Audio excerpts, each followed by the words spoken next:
Creators, welcome to Creators on the Crest with Stephanie. Hello, hello.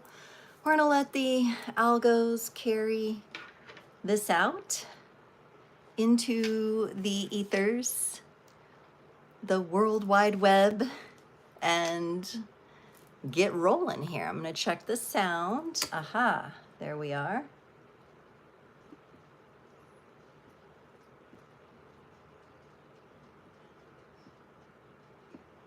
Okay, I think we have sound. Hello, hello. All right, all right, all right, all right. I'm gonna see while people are joining up if I can set up a poll here because I am testing some really cool features for YouTube here. All right.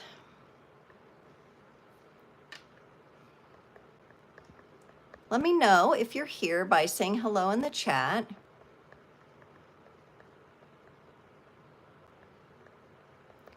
And we're going to talk about Mercury retrograde today. We are in the post shadow of Mercury retrograde, meaning that from our perspective, Mercury has turned back direct and we are exploring what that feels like, where we've just come from with the energies and where we're going next. So I'm going to put up a poll that talks about it, okay, a little bit. It gives you some choices. Just check into your feelings, even if you don't know what this means for you or what Mercury retrograde is, just check into your feelings with this. So I'm going to put up a poll, but let me know you're here by saying hello in the comments, giving me a wave. You know, let me know. And I am getting a poll up for everybody. So you may have experienced some things during the Mercury retrograde that maybe just seemed amplified.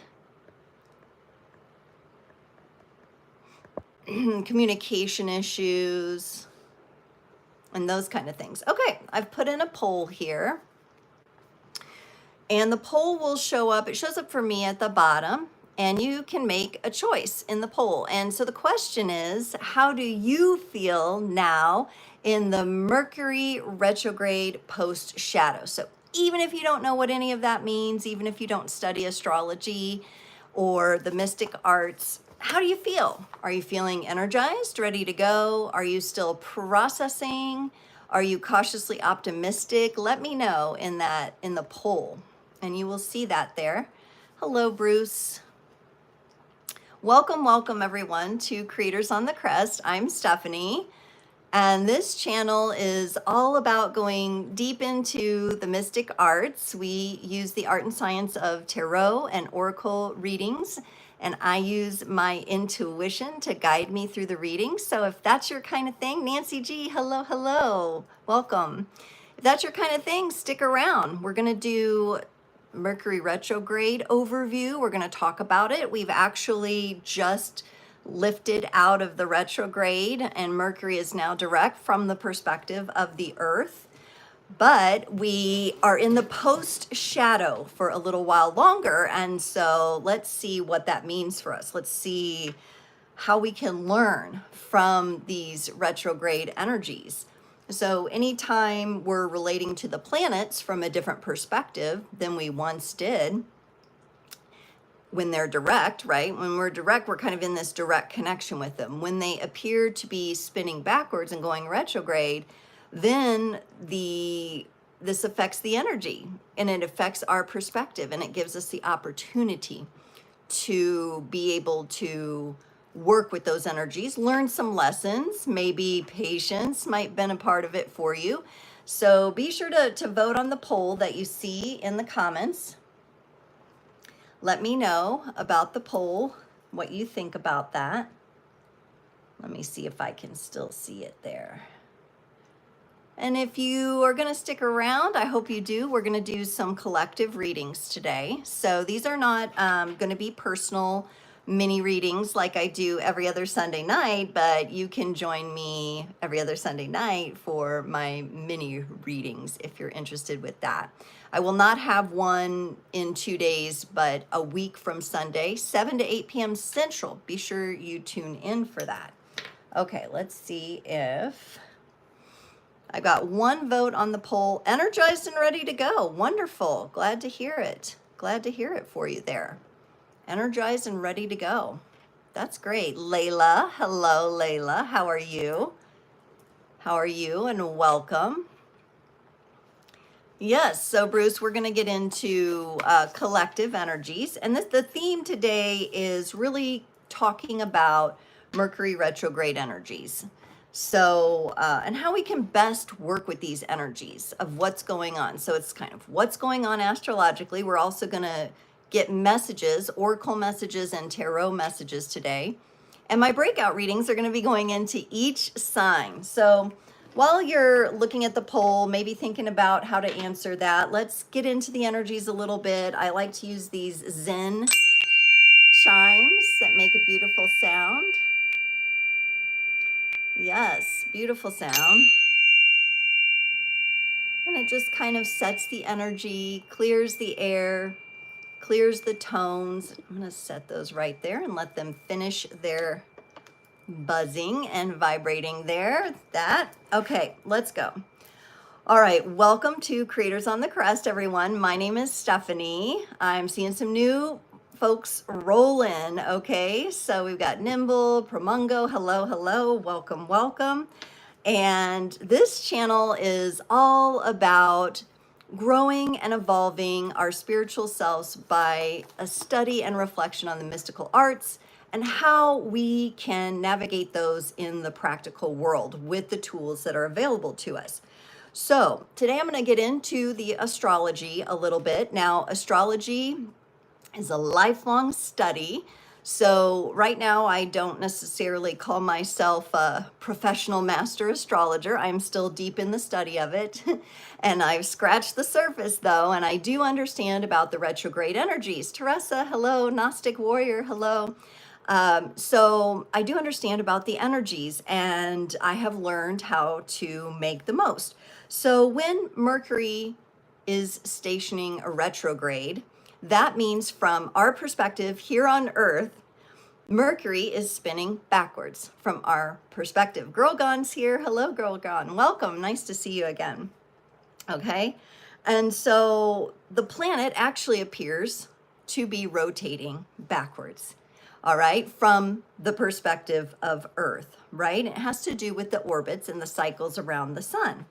And so what happens during these periods of the Mercury retrograde, Mercury is a very mental, it rules the signs of Gemini and Virgo. We're talking about thinking, overthinking, mental stimuli, that kind of energy. We can end up with communication breakdowns. Oh my, did you have a communication breakdown in the last month? Let me know. We can end up with technology glitches and issues. I know I experienced that. I experienced technology glitches and issues in the last month where like maybe your internet cut out. My last Frequency Friday, if you go back and watch, there's a little bit of static in the background because of the connection. We've got all these big data centers running now, right? We've got lots of big data centers out there running, taking up all the energy. So who knows what's going on? And then there's the magnetic field of the Earth, right? And so delays and interruptions could be a part of this cycle, right? And that's just a part of it. So if you've experienced some of that, let me know. Let me know if that's been part of your experience, okay? Have you had breakdowns, miscommunications? Have you had something that you were trying to do and your whole day changed because you weren't able to do what you originally set out to do? Do let me know about that. I want to hear your stories and how you've experienced it.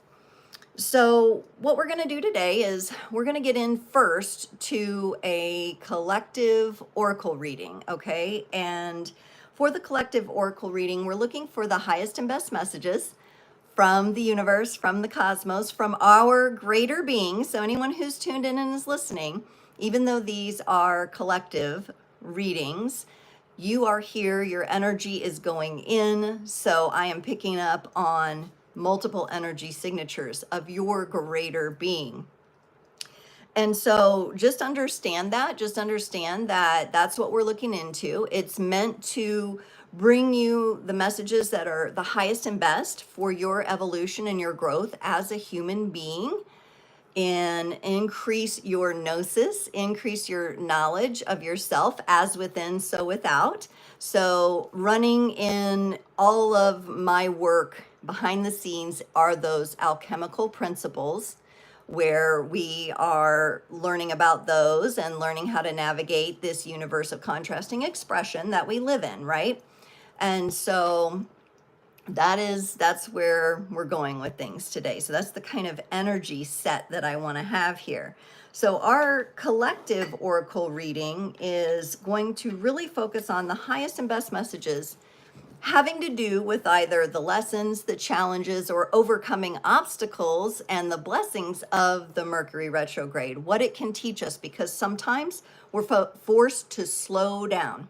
We're forced to slow down at times, okay? So settle in, get your tea. I have some tea today. I've got my Star Wars. I'm an OG Star Wars fan. I've got some, this is a green white tea blend. Get your beverage, your drink of choice, settle in, and if you're interested, I'd love to have you stick around. Let me take a look at the poll here and see how people are feeling.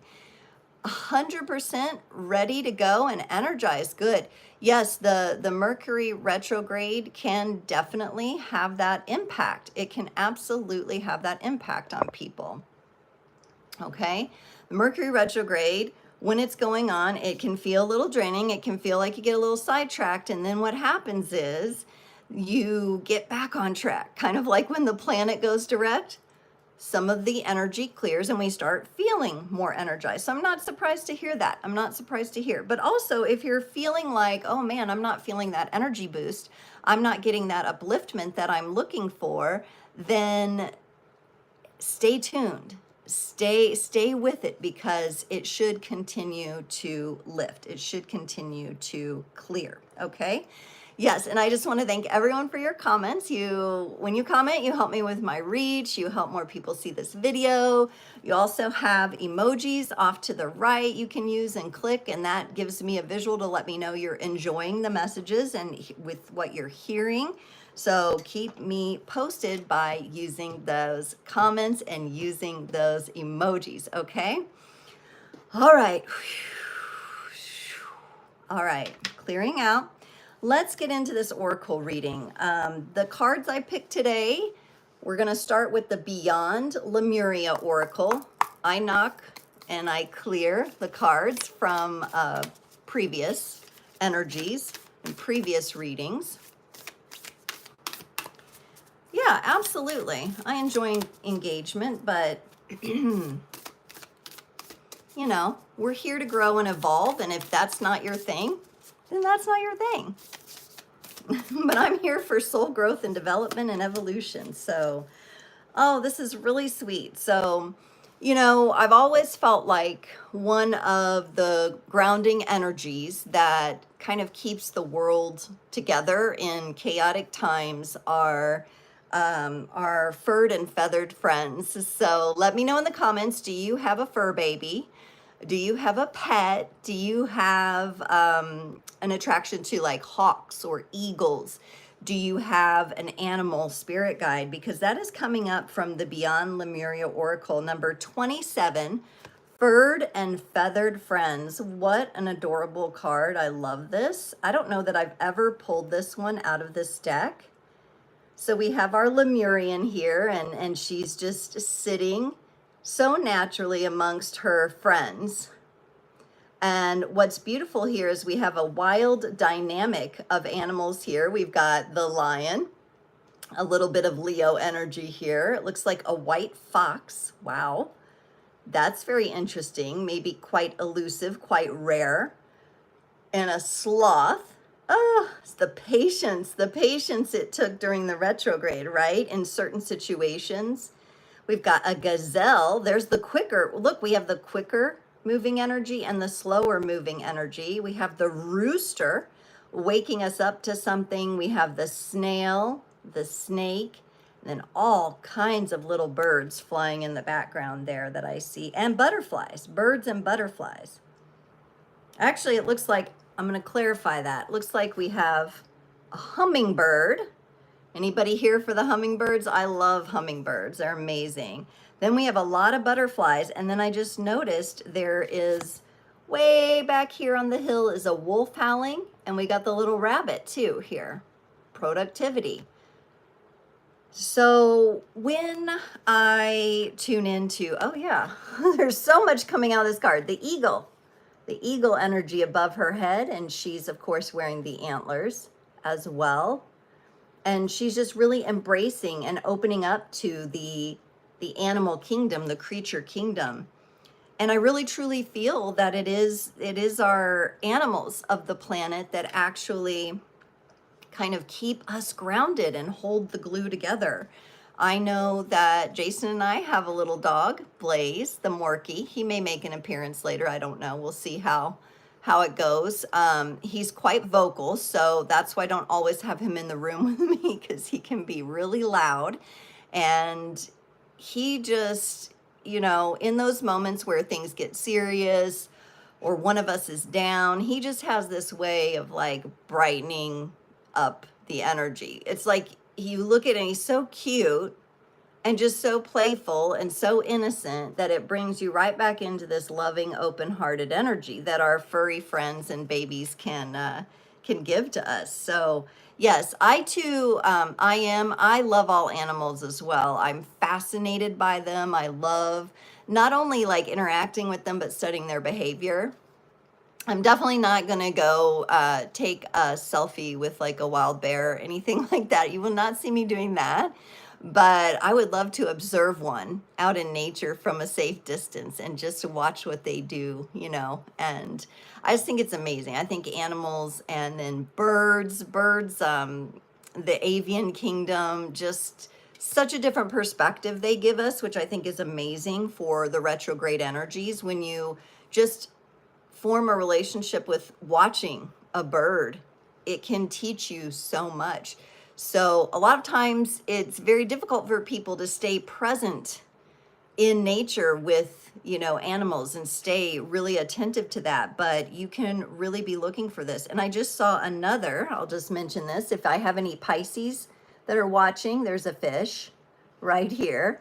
Wow, so many things going on in this card. And the animal kingdom really stepping up and saying, you know, these Mercury retrograde energies are tricky sometimes to navigate, but can we get back to the basics of being connected with our primal energies, with our instincts, with our natural selves? And that's what the animals are reminding us of. So be sure to answer the poll if you haven't already. I do have a poll up here on this, and I've got still processing and energized and ready to go. Nobody's cautiously optimistic, and that's okay. But yeah, still processing. That's fine. Yeah, I mean, I think I might be a combination of some of the things. But if you haven't answered the poll, be sure to put your vote in for that. If you're enjoying the content, I would love and appreciate the thumbs up if you're here, if you're listening, and you enjoy this kind of a thing, and you would like to be a part of it. So I enjoy that very much, interacting with you all and having you be present and supportive, and I appreciate it. All right, we're going to go into the Woodland Wardens Oracle. So I'm going to stick with the animals here. And this is definitely a different deck than the Lemurian deck, but also featuring the plant and animal kingdom in combination. So we got one here, and my nose started itching all of a sudden. It's always a sign for me of that it's kind of an intuitive boost, or that an important message is coming here. So, whoo. Now, this is a newer deck to me.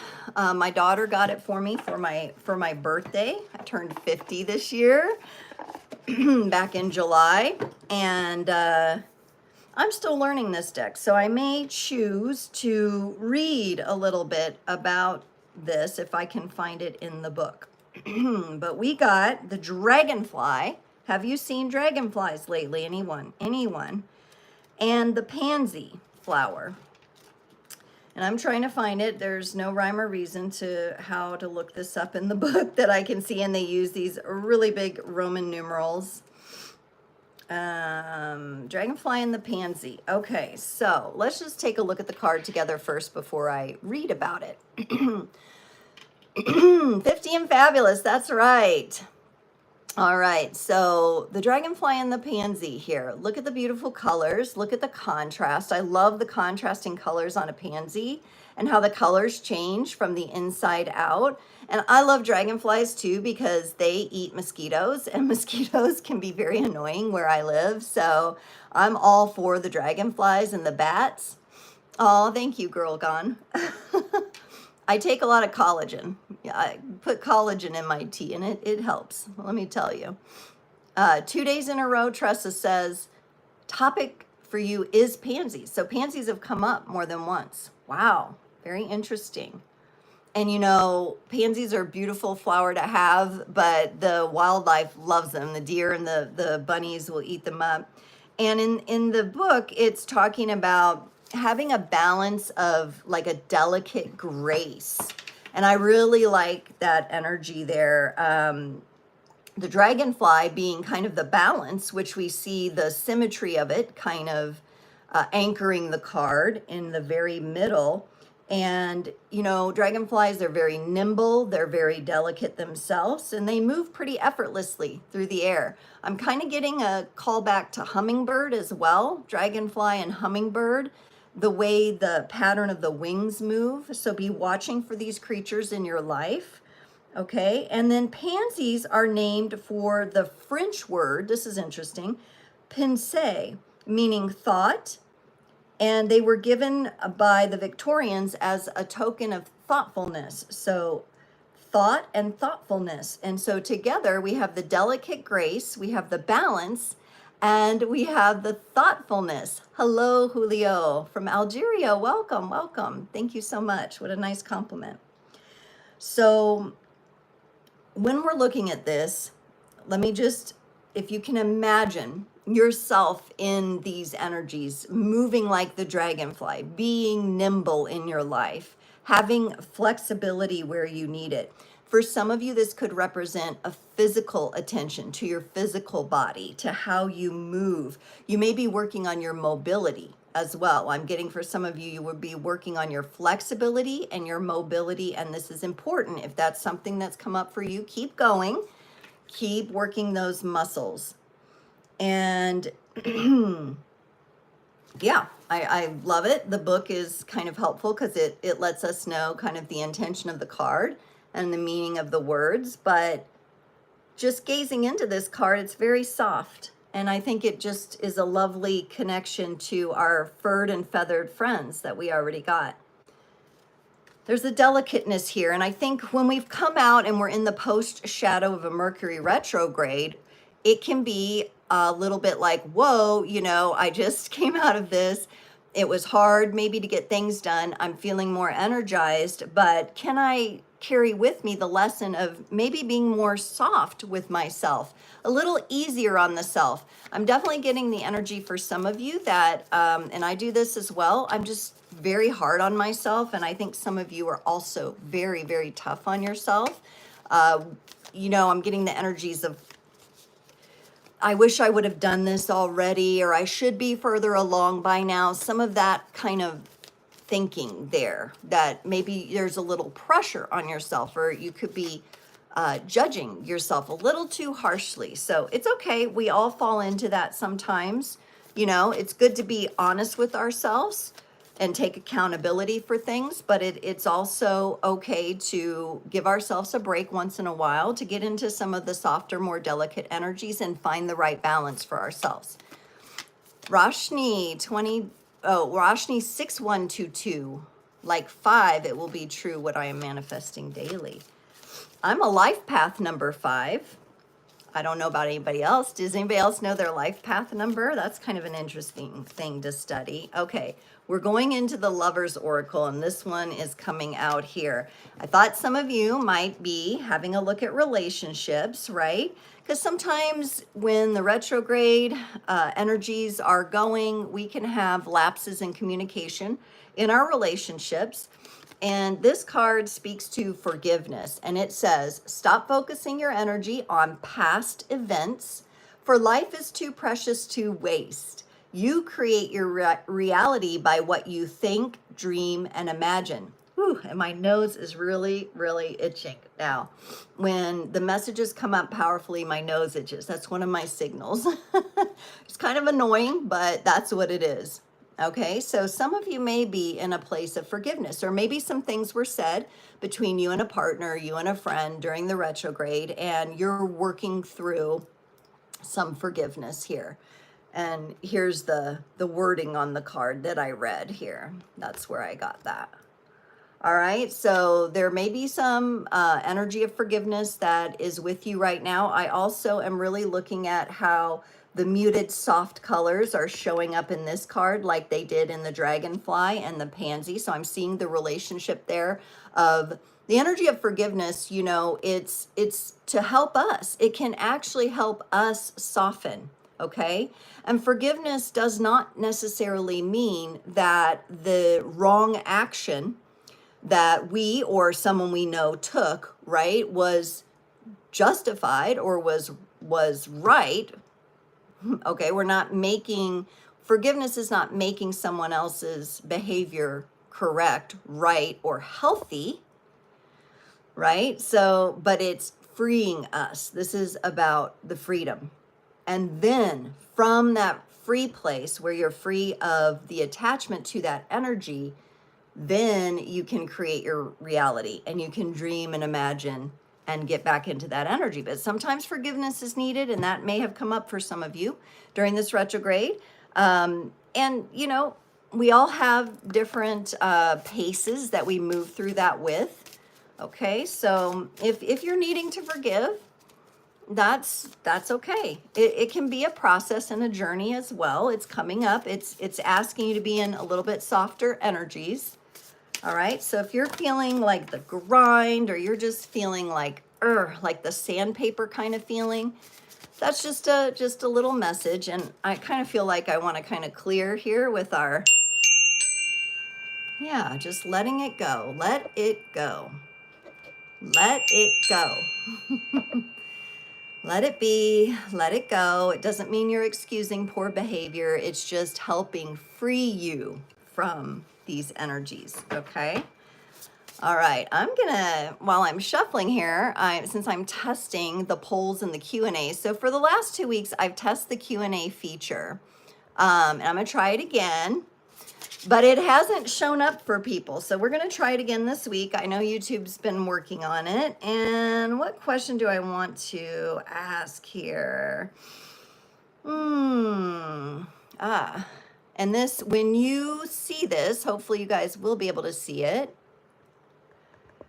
Then when you answer, it shows up in the comments. So I want you to share one blessing from the Mercury retrograde.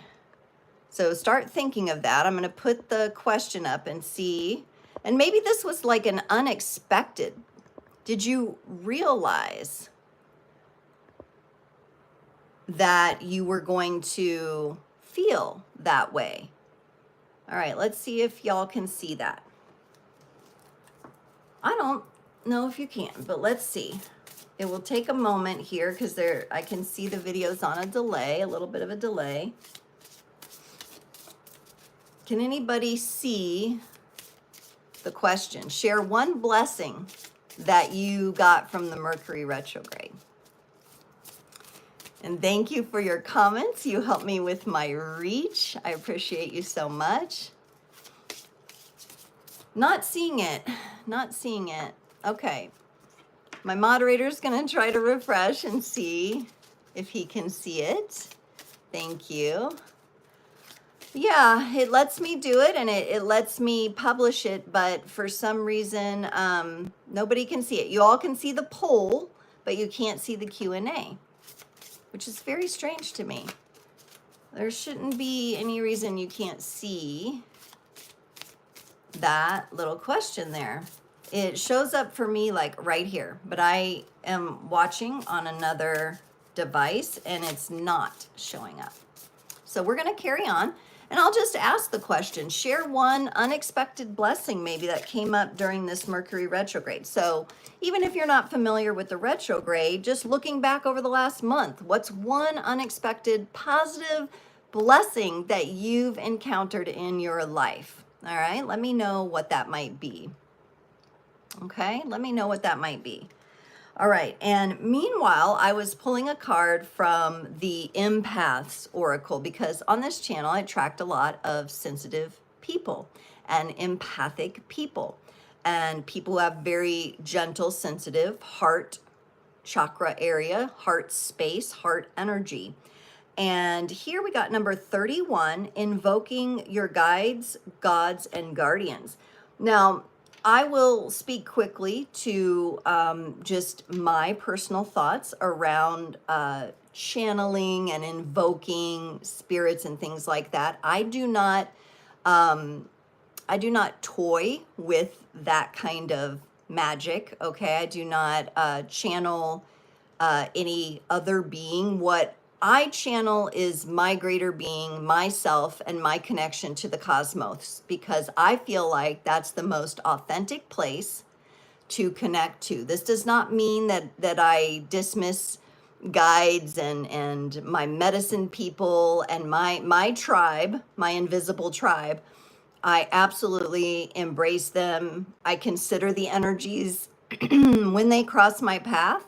But all in all, if they are guides and guardians that are here for you and your highest good, they are going to want you to have that direct connection to source, to God, to creation, rather than interfere with it. So my guides have a more gentle presence in my life.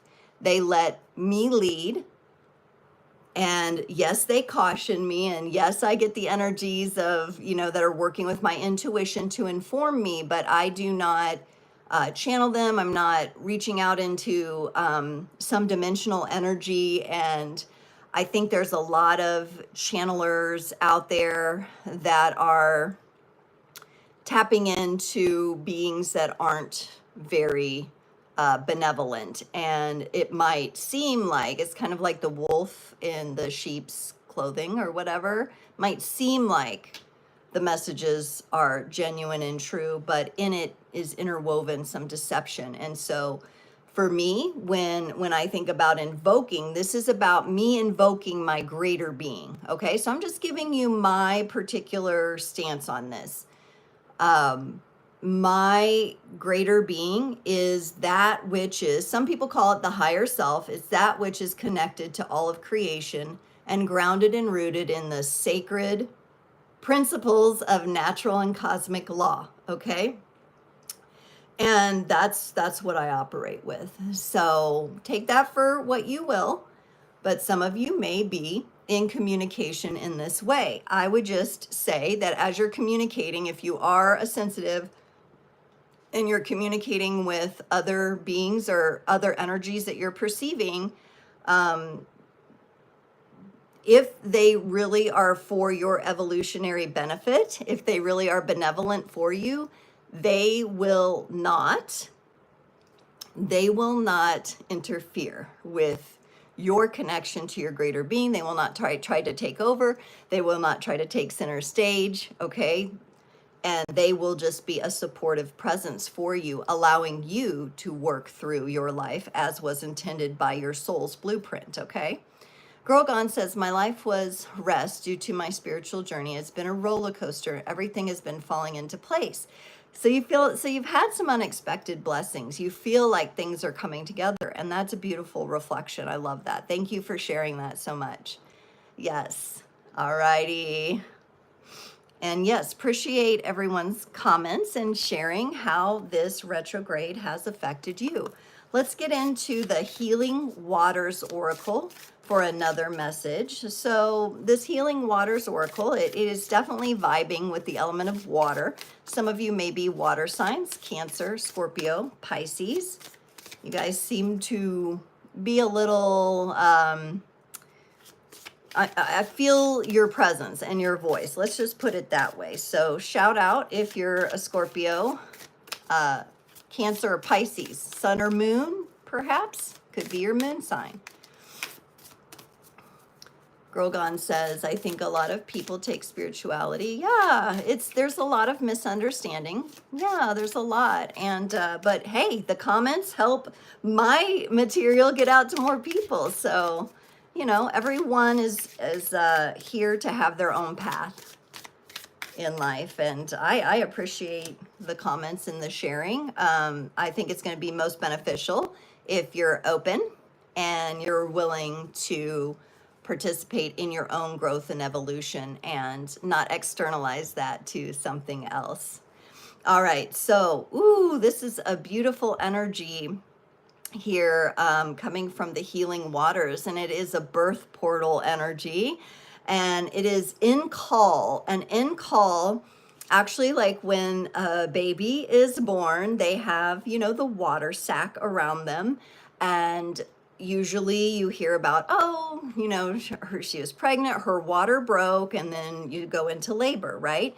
But that doesn't happen all the time. Sometimes the baby itself is born in the water sac, and then the water sac is gently pulled away, and the baby emerges from the water sac. It's honestly a beautiful thing. We've got healer, seer, priestess, and soul purpose. So priest or priestess. So this is kind of like the Hierophant energy or the high priestess energy there, okay? And so just keep that in mind. Just keep that in mind. So we are going to go ahead and look at this from a Mercury retrograde perspective, okay? We are looking at this from the perspective of really feeling like we are safe within ourselves, okay? So that's how I'm going to read this energy. It's about being safe within yourself. Ideally, okay, and this is not everyone's experience in utero, but energies will begin impacting you there, okay? So some people have mothers who are in a good space. They really enjoy their pregnancy, even the hard parts of it. They're in a loving experience, and all of that surrounds the baby. Other mothers, you know, struggle with drug addictions or things like that, and you have everything in between, right? So you have the most loving of experiences and the most harmful of experiences taking place. And we do live in the universe of contrasting expression, so I want to say that. But as an adult, okay, so we begin, our brain is fully formed at the age of 25 and on, right? And we begin to gain wisdom, we begin to gain experience. And this is how we hold ourselves, okay? How we nurture and how we mother ourselves, how we keep ourselves safe. That could be coming from boundaries. That could be coming from timeout, where you take a timeout from the energies, like from work, maybe a stressful work environment or something like that. Maybe some of you are wrapped up in some environments that don't feel that safe and that great for you. Maybe you're seeing this when you're out driving or you're out at the store. You're just seeing that there's erratic behavior, there's a lot of intolerance, there's a lot of impatience, and this energy will counter that. So this is about how you take the steps to hold yourself in that safe container, how you choose to align your emotional energies and bring your emotional intelligence into balance there. So on call, in call, or on call, however you say that. Not on call for work though, in call.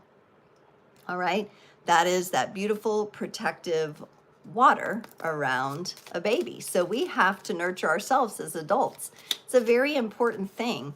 And, you know, most adults don't like to be mothered, right? We don't like to be mothered anymore, but maybe when we're sick, we don't mind being mothered or pampered by someone a little bit. But how do we pamper ourselves?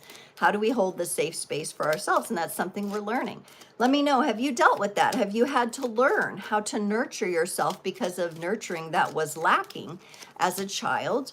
Or maybe even when mom was pregnant with you. Sometimes it's interesting to have a conversation about what was going on during that time, because mothers can go through all sorts of different experiences, a very sensitive and delicate time. Now, our final message comes from this cute, adorable little deck called the Fairy Dust Oracle, okay? And it's just got, you know, a little set of cards. It's really cute. It's really fun. And we got play, step outside and feel the sun, breathe the air, play, and have some fun. What a beautiful message. Even though this time we've kind of been through here and we're in the post shadow of Mercury retrograde, remember that Leo energies are here. I've got on my lion shirt today. I've got the wild hair. Leo energies are upon us. This is fire. This is fun. Let's play. Let's have a good time. You know, work hard, play hard kind of energy here coming up to remind us that, yeah, we can have a lighter feel to things and we don't have to take it all so seriously. So even though we go into deep topics, even though we go into a deeper place, we actually can benefit from the balance of having both. And I think the softer, gentler energies came up. We've got forgiveness on the plate here. We've got a desire to connect with our greater being, our higher self on a grander level. And we've got ways to nurture ourselves here. So why not balance all that out, you know, with a little bit of play, having a little bit of fun. What do you do to have fun? What do y'all do to have fun? I know for me, it's like kayaking. I love kayaking. Paddle boarding. I love that. What do you guys like? And Girl Gone says, in all honesty, I feel like my spirit guides have been more loving and supportive toward me than actual family. It sounds sad, but I accept it and appreciate it. Yeah, I mean, I just got chills and like goosebumps there, Girl Gone. I think, you know, maybe some of this forgiveness card might come into play. And your acceptance comes from that same place because you know that as you surrender into the reality of what is, but you also have this beautiful connection with your guides that love and support you and care for you, and you feel that loving, warm energy. You can open your heart to that. And it is that freeing feeling, you know? So it's very, very true that not all people get the best experience with their biological family. And in some cases, it's quite abusive. And that's definitely something that as a collective, we need to be working on. We need to be working on healing these ancestral patterns that are so damaging. And there's always someone that is, and in your family, Girl Gone, it sounds like it's you, for example. There's always someone that recognizes that, right? And that recognition comes with a lot of pressure. But I'm wondering, Girl Gone, if you've had the experience, or anyone else here, of feeling like some of those guides that are loving and supportive could be somewhere from your ancestry, from one of your bloodlines, because I have had that come in. But for me, it came back with like someone that was like 5 generations back. And it came in during a session I was working with a medium, a very reputable medium. And she had a name and everything, which I'll not share because I kind of keep them private for myself. But that connected with me. It landed with me. And so somewhere in there, you know, is an ancestor that sees what you saw, or that prior to some of the abuse starting, or the shadows that crept into the bloodline, there may be somebody there, and maybe pulling a little strength from that as well, knowing knowing that. And yeah, we have a lot of past life connections. Honestly, if you understand yourself as a multidimensional creator being, you're acknowledging that past life connections are definitely something that you can connect with and relate to, right? And so sometimes we're working out the karma. We're working out the stuff that didn't get worked out before. That's why the inner work upon ourselves is so important, because that's where our power lies. Okay, so there's our messages from the collective oracle reading. Whew, and my neck. I've been having a tight neck lately. Anyone else feeling tightness in the body? So flexibility and mobility is important for me. We're going to do some fun breakout readings today, everyone. Every sign is going to get a reading, okay? And this is fun. I love when I do all 12 signs and give them all some messages. So my intention going into this would be that these messages, whenever you find them for your sign, will be applicable to you. So if you're finding it while I'm doing the live or there shortly after, then it's applicable. You may visit down the road later and realize, oh, there's something in that for me. Let me just go to that timestamp and see what's up. If you're finding this later, that doesn't mean that it's not an important message for you. So I believe your intuition guides you to where you need to be, even online, even algorithmically, even with all the influences. When you're really listening to your heart and to your greater being, it will guide you where you need to be and to the right place for your energy that's a match. You have to be aware and you have to be discerning, but I do believe that. And so I set up these readings to be beneficial whenever you find them. I also, some of you know, if you've watched my channel and you've been present, that when I read, my intention is sun placement. So your sun sign, your moon sign, your rising or ascendant sign, and your north node, okay? So that's a little bit unique. A lot of people do sun, moon, rising, Venus, and for love readings, I'd throw in Venus. So if relationship things are up for you, you might wanna look at your Venus placement as well.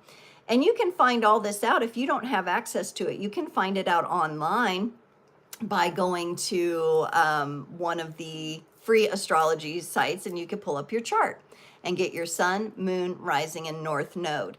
Now, I feel like those four, for me personally, and in my teachings and learnings, and as I've worked with other people and looked at their blueprints, I feel like those four placements really anchor you in to something important.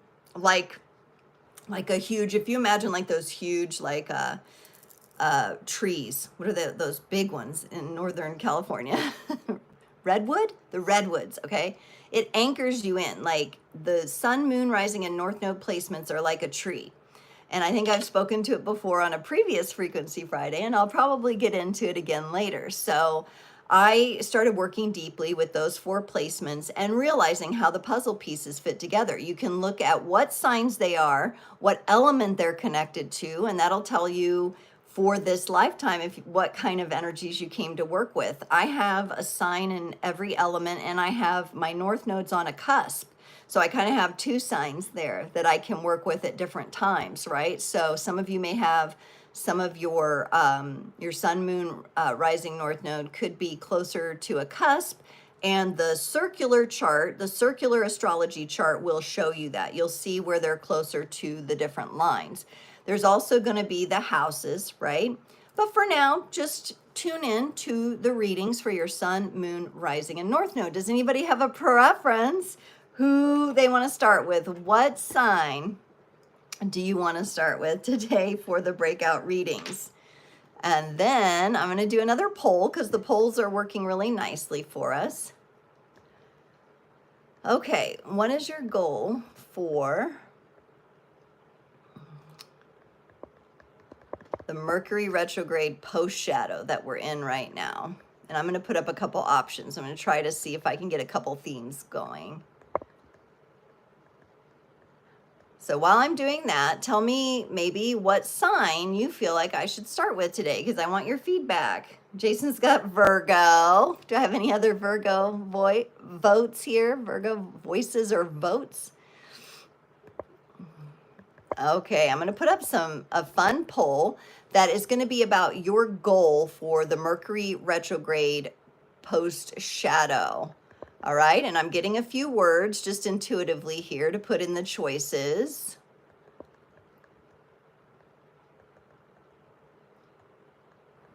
And this is going to be fun. I love this. Okay, I love doing these polls. All right, let's see.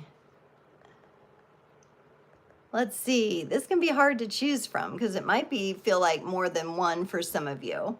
Okay, I started a poll here, so you can go ahead and vote. What's your goal for the Mercury retrograde post shadow? And I gave some choices: relaxation, presence, communication, love. Okay, so what are you working on before I get into these signs? Okay, no one else is dropping a sign. Are we going to start with Virgo? Our beautiful Virgos are starting us off today. Okay, we'll do it. There's no shame in stepping up and saying, I want this sign. Does anybody have Virgo placements besides Jason? Sun, Moon, Rising, North Node. Maybe even Venus. We're going to get into the tarot cards. All right, we're going to go with the Wild Wolf Tarot because I'm really on the vibe of these fur babies today and the animals being such a grounding presence for us. We're going to start with the Wild Wolf Tarot, and I want to ask for Virgo here, for our beautiful Virgos. What was the lesson of the Mercury retrograde that we just went through? Girl Gone's got Capricorn. Ooh, we'll do Cappy next. We might have to do those earth signs first. They're stepping up and speaking up here, so I love it. Okay, what was the lesson for our Virgos with this latest Mercury retrograde? Or whenever they find this, you could look at the retrograde that was closest to you.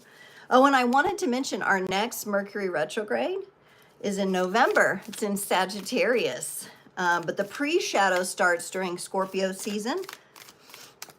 And I'll probably talk a little bit more about that at the end because we're kind of preparing for the next one, right? So at least going with the lessons we've learned from the previous retrogrades. Okay, for Virgo, lessons learned. Ooh, child. Virgos, did you get into a little bit of conflict here? A little disagreement? My goodness.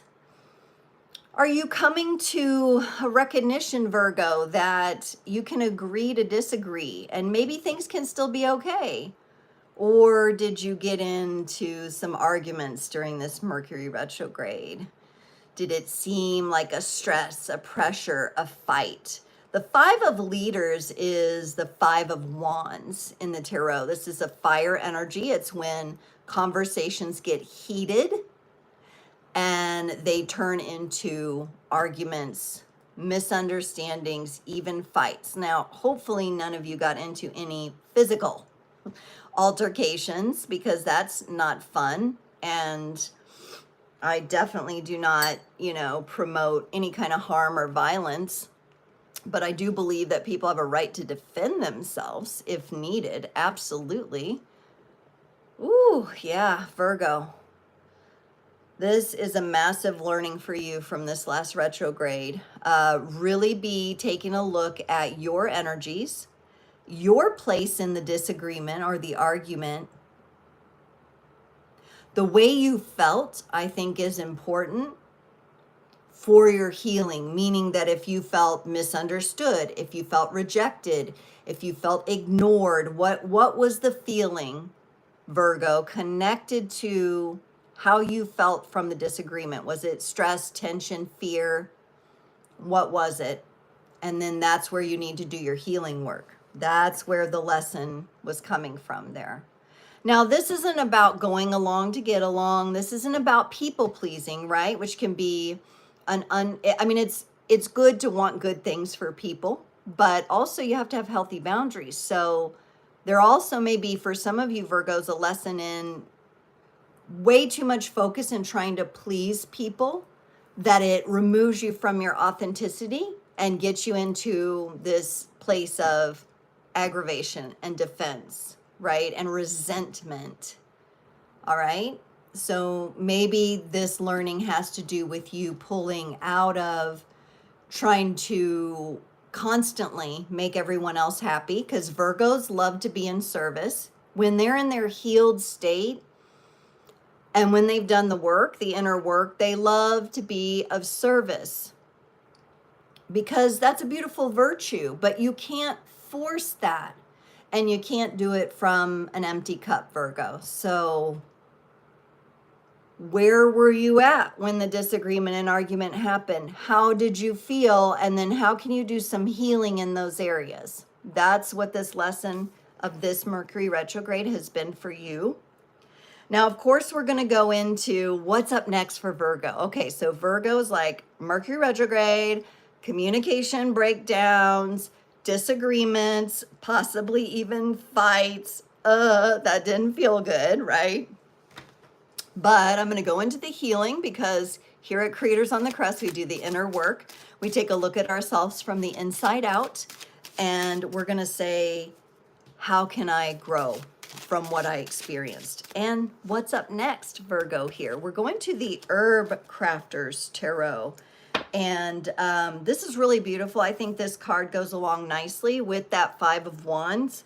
It could be a little bit sparky of an energy, but at the end of the day, you are definitely harvesting the lessons of the retrograde with the 10 of air, alfalfa, and here we have like the sickle, right, to come and harvest. And the 10 of air is the 10 of swords, and this is putting an end or closing a cycle to whatever had you in this energy before, whether it be disagreements or the resentment of attempting to people please and that backfiring on you. Mercury retrograde is a time where that can definitely happen at the Mercury retrograde. All right. Alfalfa. Now, I think about alfalfa and I think about like the little sprouts you can put on your sandwich too. That might be a nice way. Is it considered maybe a microgreen?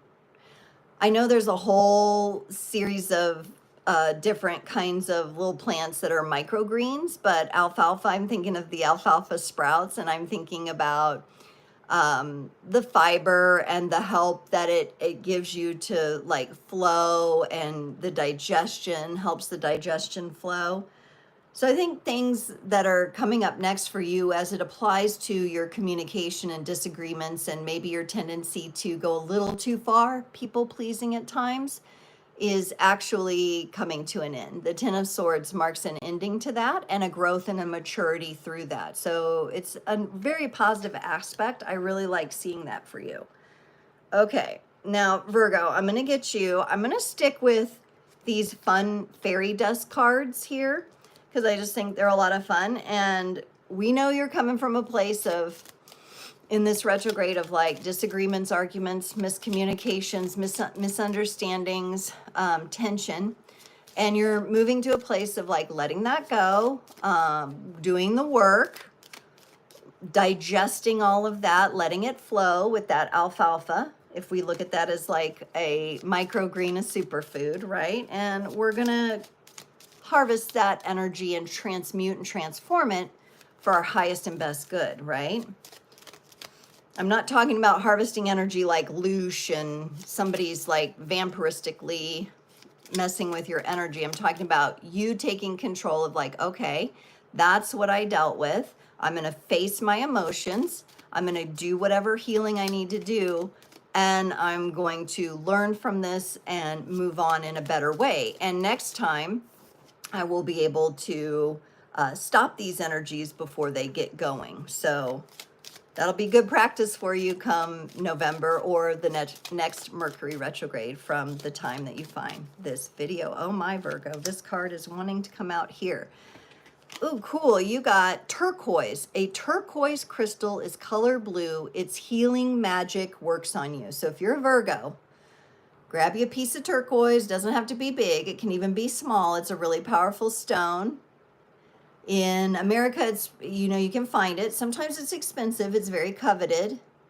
It's a coveted stone, but turquoise, that natural turquoise, you have to be careful. A lot of the turquoise out there is dyed howlite or another type of stone that's not actually turquoise. So try to get yourself a genuine piece of turquoise and work with that. Work with that turquoise energy to help you strengthen and emotionally process and digest everything that has gone on for you. Okay. Wow, Virgo. Okay. Cool energies for Virgo. Stressful. I can see how things were stressful at times, but also cool to know that you're working on this and you're working on letting go. Again, Virgo, always trying to people please, wants everybody to be happy, you know, but also it's not your responsibility. Your responsibility is you. Yeah. All right. So let's get into Capricorn. How about a little clear? Gonna clear out Virgo and tune into Capricorn. Capricorn energy's up next. And I'm looking at the poll and I see we've got a little mix of things as far as the goal for the Mercury retrograde post shadow. So this post shadow lasts until August 25th at 12:36 p.m. Central. So on your calendar, you can mark August 25th is when the post shadow is complete. Mercury is back direct and things should be feeling a little bit better for us if they haven't already. But usually when Mercury stations direct, which it did on the 11th, that's when we start feeling the release. But we're in the post shadow and it's a good time for integration, great time for integration. So we've got 17% are trying to relax, 33% presence, focusing on presence, 33% on communication, very good, and 17% on love. So we've had different votes there. If you haven't had a chance to do the poll, it is there. Oh, there comes another one. Ooh. Another one for relaxation. Yeah, because it's hard, isn't it? It's hard to relax in this world. But let's get into our lovely Capricorns, our workers. Man, they can make work look so easy. What was the lesson for our Capricorns here during this retrograde? Ooh, this is number 9. So I'll give you the number 9. This is Hermit. This is the Hermit, the lone wolf, inner guidance.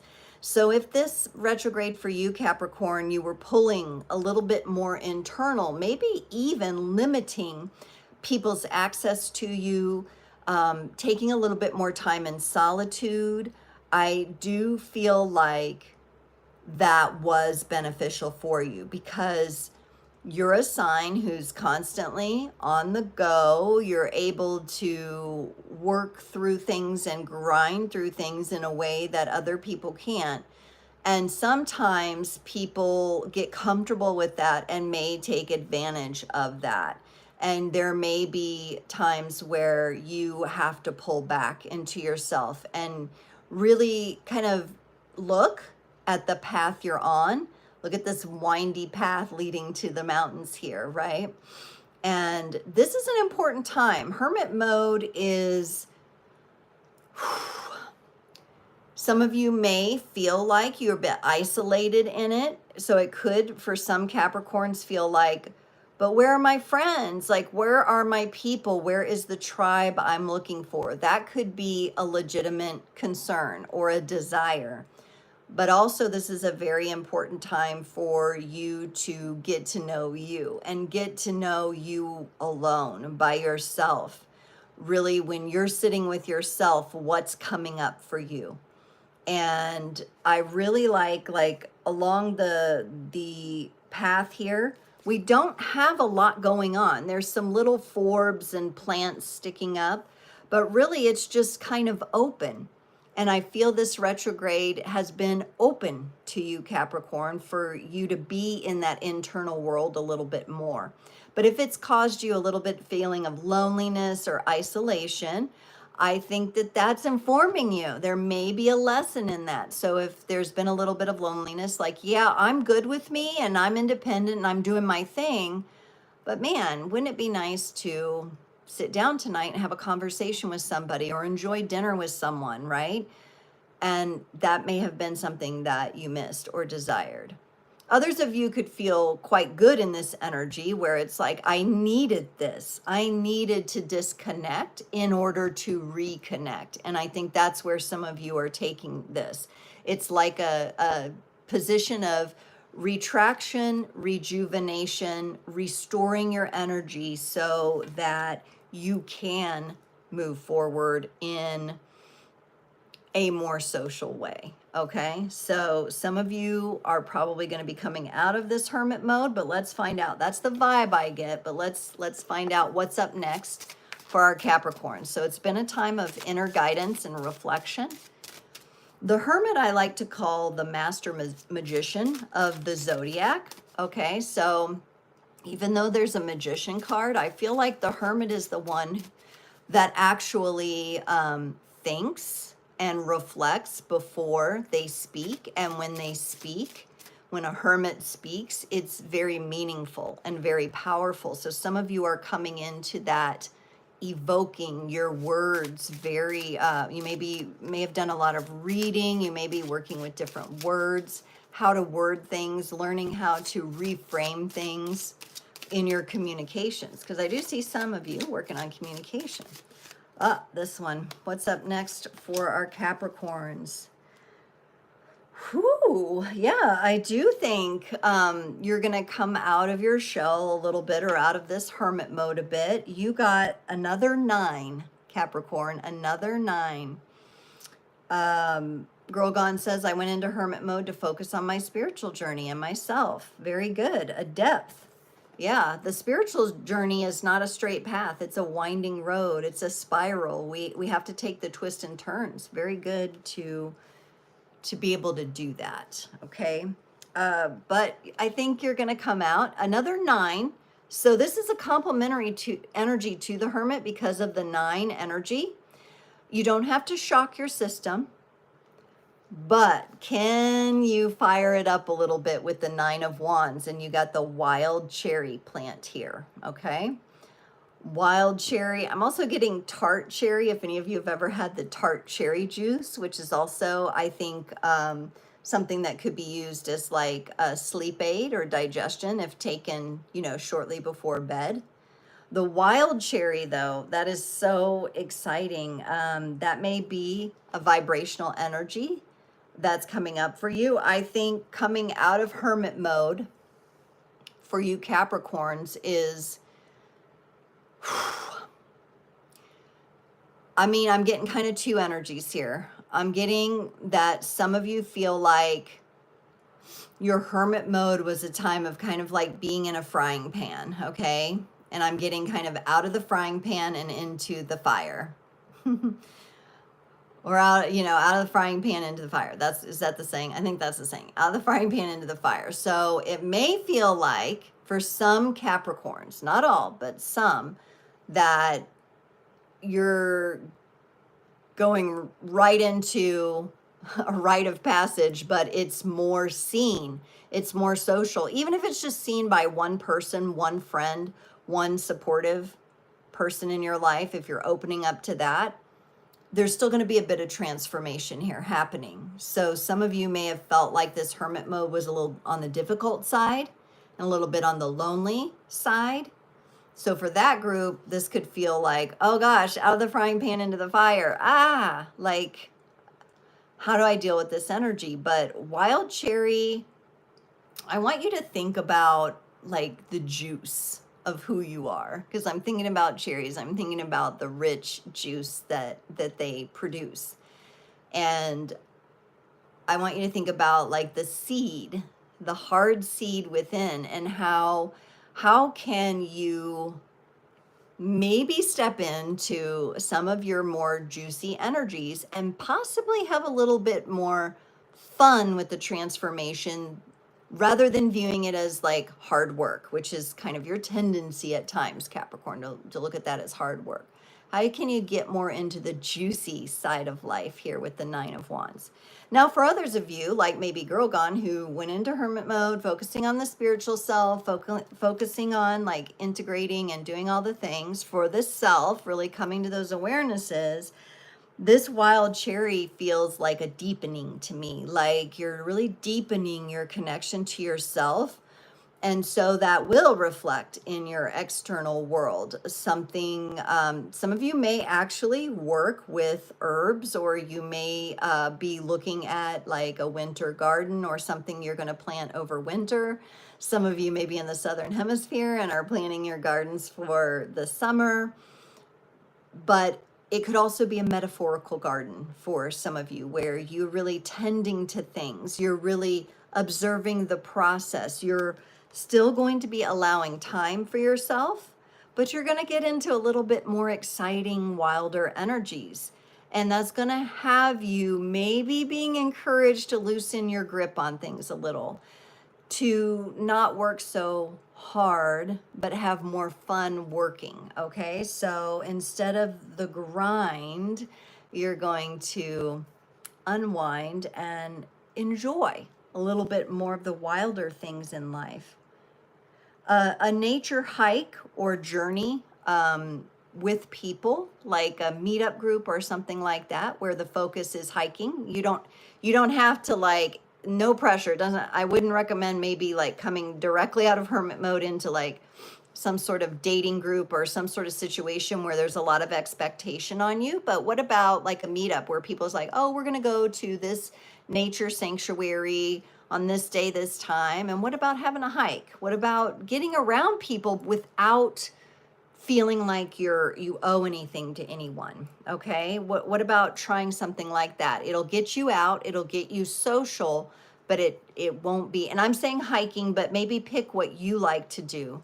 Maybe it's going to a yoga class, right? Maybe it's something like that. Maybe there's a class you've been wanting to go to, a pottery class. You're going to be around other people. There may be a teacher or a leader or a guide there, but you don't, you can leave anytime. You're not required to stay. There's no expectation and confining energy around it. I feel like that is a mismatch for you right now.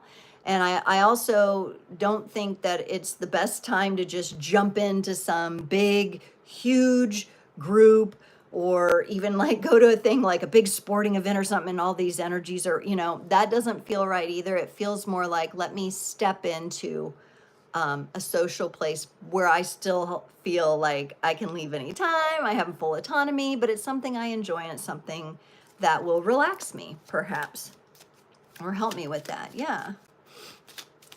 All right, let's get you a fairy dust oracle there for you. I'm kind of getting a little tension. I'll just mention Capricorn over here in the right side of my head. So I don't know who that's for. Some of you may have been having a headache. Crystal Rose, hello, welcome.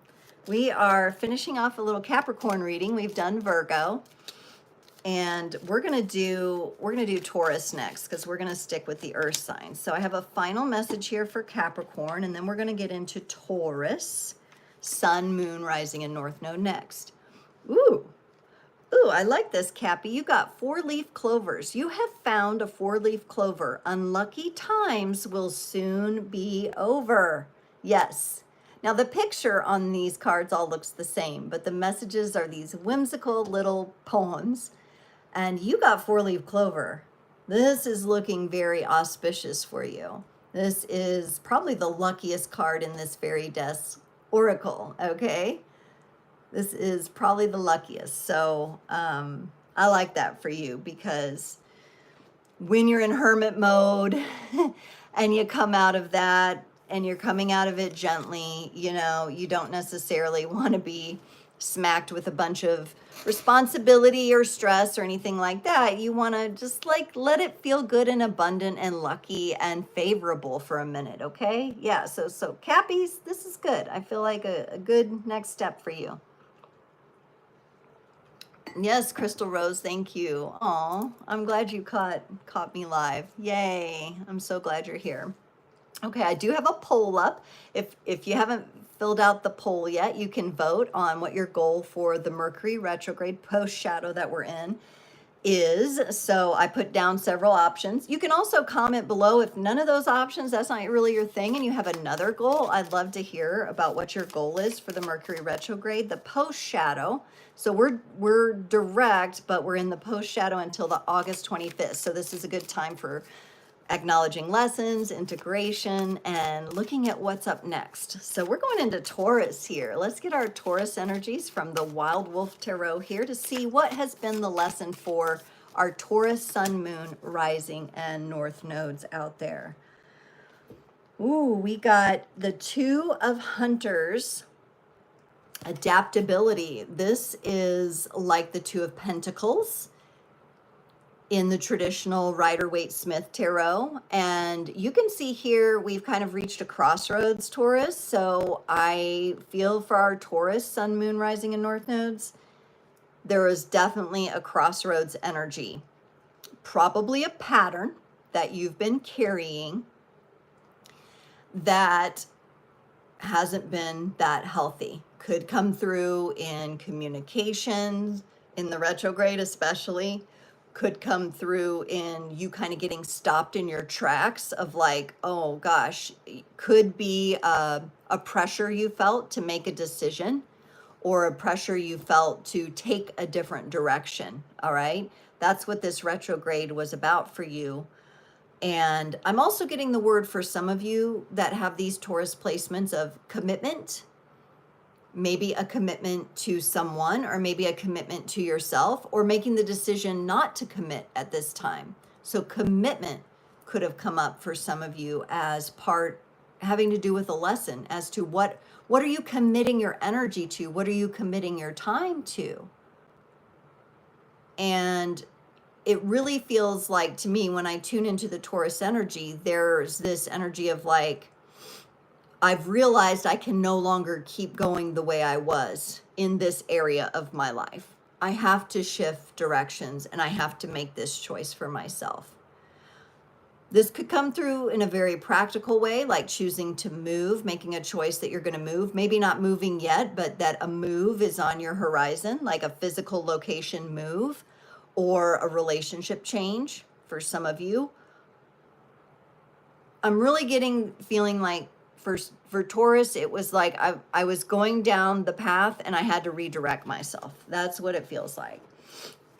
So there's been a redirection, an awareness of redirection, a re-guidance. And while I'm shuffling here, appreciate your comments so much. Crystal Rose says definitely communication. Yeah, that's such a big lesson during the retrogrades. And it's always like kind of one of those things that's running as an undercurrent because it's how we interact with the world, right?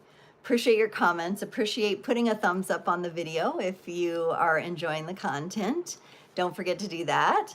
All right, we've got next up. Oh, wow, this is interesting because Cappy had a 9 and a 9 and Taurus has a 2 and a 2. So we've got numbers to watch for here.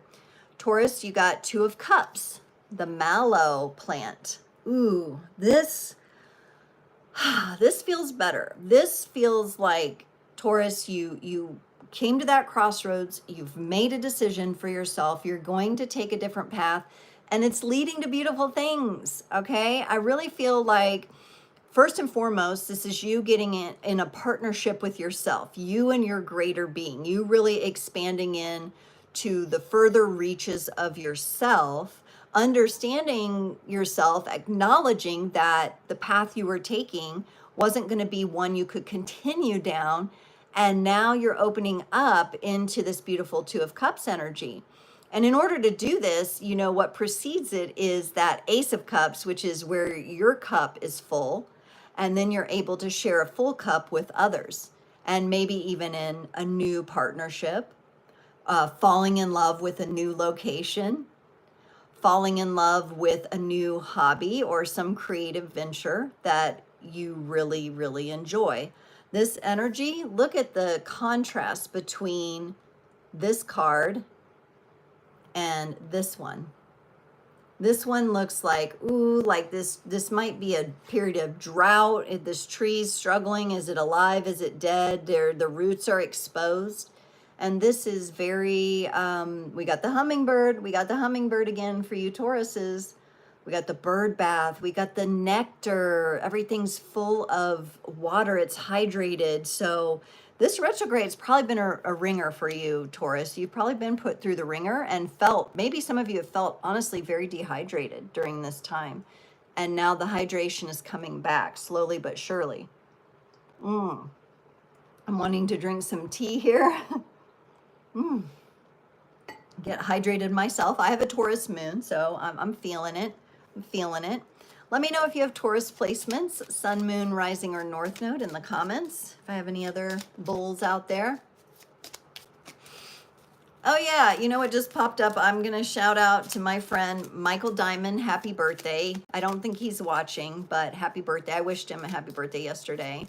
But this is his birthday today, and happy birthday to anyone who is a Leo out there. My son just celebrated his birthday, and we had a great time. Leos, it's so fun celebrating Leos because they love being on stage, and when you get right what they want, they're just like, ooh, yeah, love it, love it, love it, and they eat it up. But anyway, we're on Taurus now, so we're not going to let the Leo energy interrupt too much. Maybe we'll do Leo next. Maybe that's a sign. Leo's popping up here. All right, Taurus, you got arrows. Direction is yours to choose today. Your inner light will guide the way. The redirect, I was talking about arrows. Direction is yours to choose today. Your inner light will guide the way. Yes, Taurus, this is the energy you are dealing with. Arrows. And, you know, arrows, sometimes I connect that to like a Sagittarius energy. So this could really be setting you up for a very different retrograde Taurus down the road in November here than you've experienced this time. So if you have any fear or apprehension about that, I'm not seeing that it's going to be the same experience. So I think you're in a good place. I think you're in a good place. Leo, let's go on to Leo. Leo the lion heart. Do I have any Leo sun, moon, rising, or north nodes out there listening? Let me know, whether you're live or in the comments. If you're watching the replay, let me know. Let me know. I like to know, and I love to get into the astrological energies.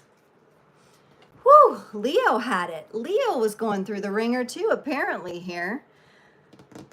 Whew, the Five of Pentacles, poverty mindset, lack mindset. Remember, Virgo had a 5 too. There's some big challenges that have come up for some of you during the retrograde. Lots of lessons here for our Leo energies, sun, moon, rising, and north nodes.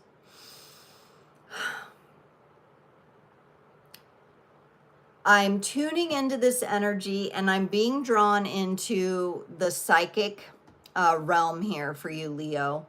And I think that it's possible your psychic spiritual world during this retrograde felt a little dry, or you were unable to really attend to certain aspects of your greater being that you would have liked to. Maybe you tried to and you just found it really hard. Maybe there was just too much going on, too much on the calendar. This feels to me like maybe there was so much going on that you didn't feel like you could anchor into anything, giving you this sense of like, there's not enough. There's not enough. I feel spread thin, like too much butter over bread, right? Like, or not enough butter over bread. Too much, I would be feeling pretty good. I love butter, but that's a side note. Too thin, too thinly spread. Energy not feeling at its highest, still doing things, still active, but feeling like just something did not come together for you. You weren't able to get nourished in the way that you wanted to during this retrograde. So something, a delay, a pause,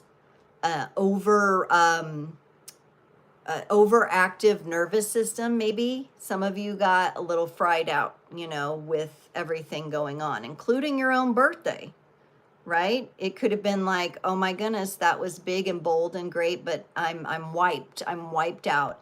And that's the kind of energy. There's the nose again itching. That's my that's my little warning that ooh, something itches here. All right, let's find out what's up next for Leo. So this kind of, you know, I'm feeling a little wiped out in my body now. I feel a little bit like, ooh, you know, that was hard. There's not enough of me to go around. I need a clone. I need a chef. I need a driver. I need, and I don't have, you know, and that's the kind of energy that you're coming from.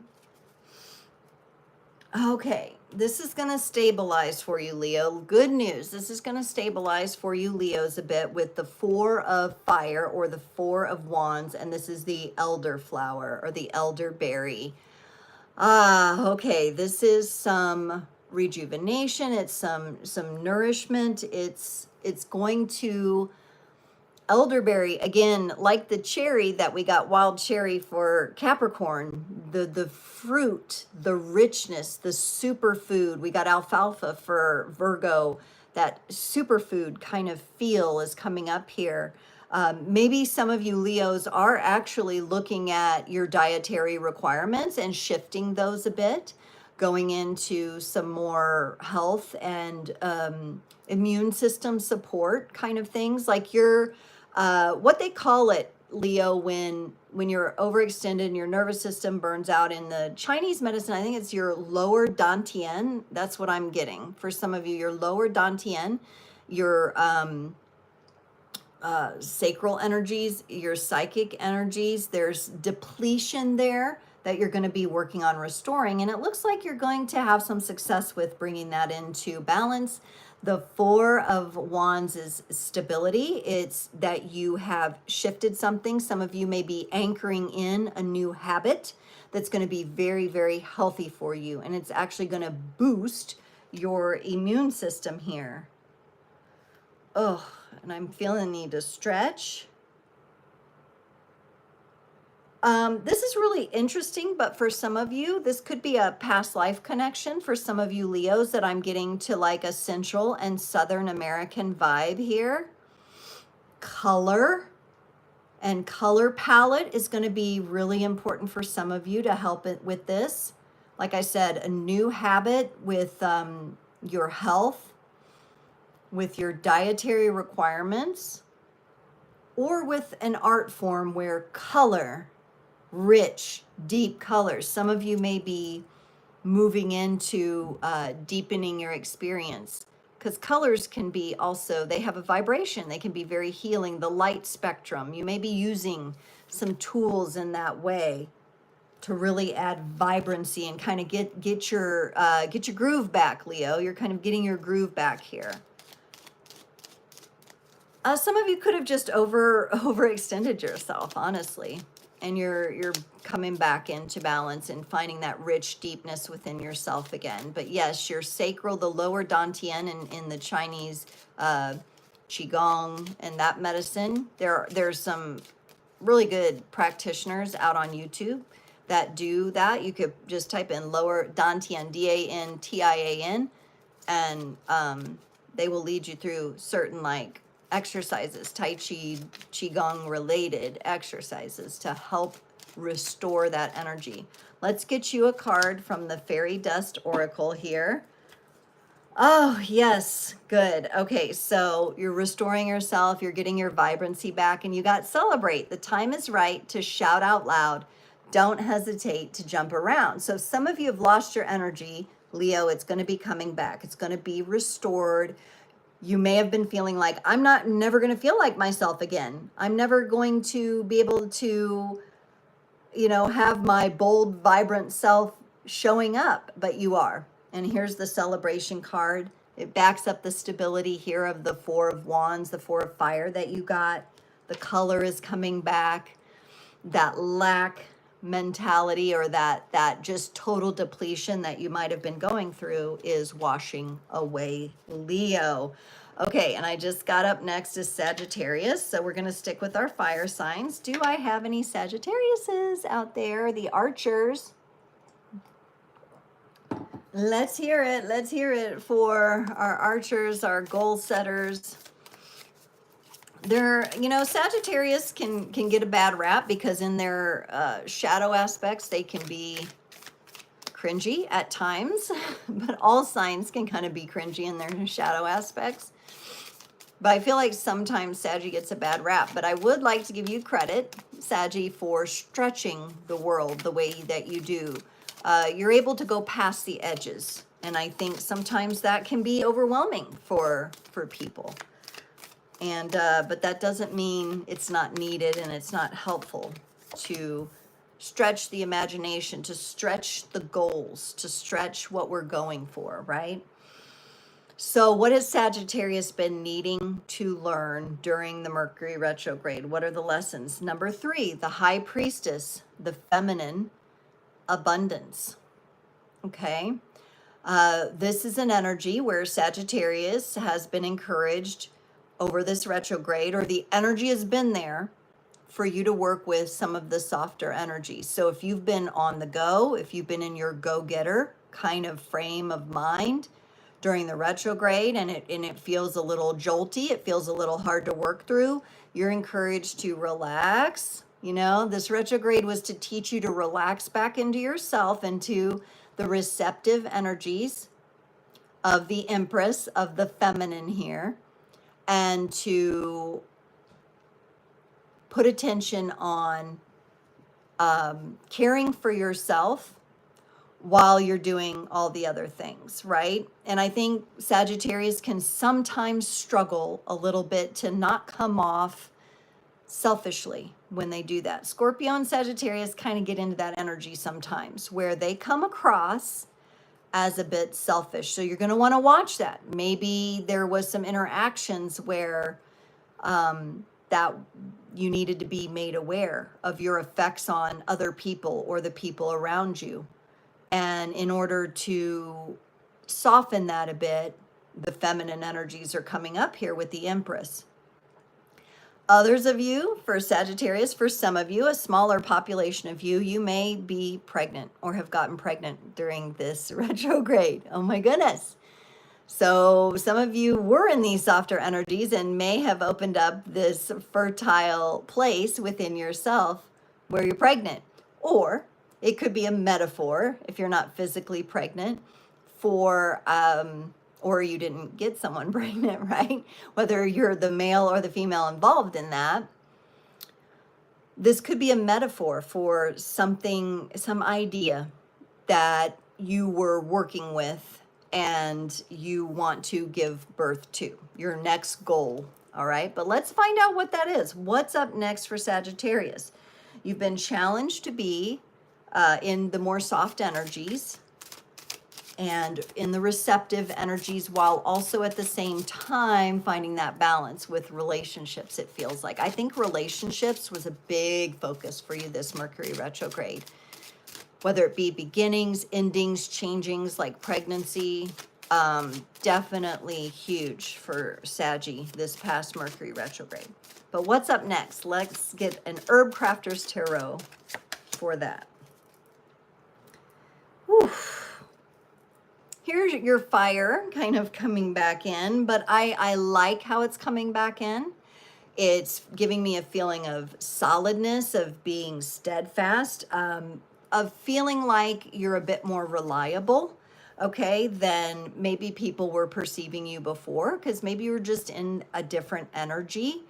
Birthing an idea, yes. Okay, so absolutely, Teresa. And Sagittarius, you know, they have big, it's big. It's like they aim high, right? So this is really important energy.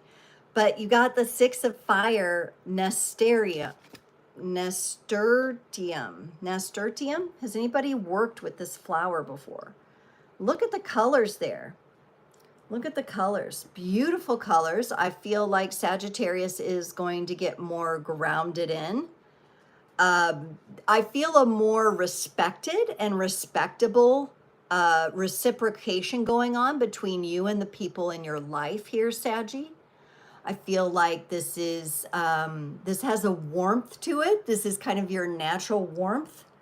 that maybe people weren't able to connect to before. Maybe you were just kind of taking yourself out, similar to what, you know, Capricorn did with the Hermit card, to learn how to nurture yourself, right? So that you could come back warmer, or warm up to this idea or this brainstorm or this goal that you have, warming up to that. The Six of Fire, the Six of Wands, is a very successful card, meaning success is implied, which I think would be very, very good for you, natural for you, you know, like a confidence booster. There we go. It's confidence boosting this time for you. Now, I want to read about the nasturtium flower because I don't know a lot about it. And these, you know, these cards, I love them. They are fascinating, but I'm still learning them as well. So let's read about nasturtium, which is a Tropolaeum species, whatever that means. I mean, I did all the Latin stuff. I studied biology. I have a degree in biology, but I took only one botany class and I don't remember this particular flower. Nasturtium flowers are crimson, orange, and yellow, and they have to do with blooming in these different colors. Represents that you should let your personal flair, your personal brand, for some of you, shine, okay? Dance to your own beat while dancing in harmony with others. I think that's what you were struggling with before. You were struggling with others and relationships, right? And maybe seen as a little bit selfish, but this is about dancing to your own beat, and you have your own uniqueness while relating to others and being in harmony there. Nasturtium vinegar adds flavor with a kick. Celebrate your accomplishments with pizzazz. Beautiful. Contrasting energies. One's more inward, feminine, receptive. One's more outward, maybe what you're more comfortable with. But some of you have graduated into having a greater awareness of how you affect people and relationships around you. And I think that's a great place to be. We're all working on different things, and we all go through these different phases where we do face the shadows, those inner shadows. And these look like really nice energies for you to work with, Sagittarius, even if it's been a little tough relationship-wise or relationship speaking. Saggy, from the Fairy Dust Oracle, you got learn. A little nudge. It's now your turn. Put your thinking cap on. It's time to learn. There you go. That goes nicely with this here. Add your personal flair. Maybe there's something you need to learn. Maybe it's the lessons of how to find this balance that I speak of for your reading. But all in all, it feels good. It feels like a maturity is happening for you, which is really nice. So yes, we mature from lessons learned, and sometimes the harder the lesson, the further we grow.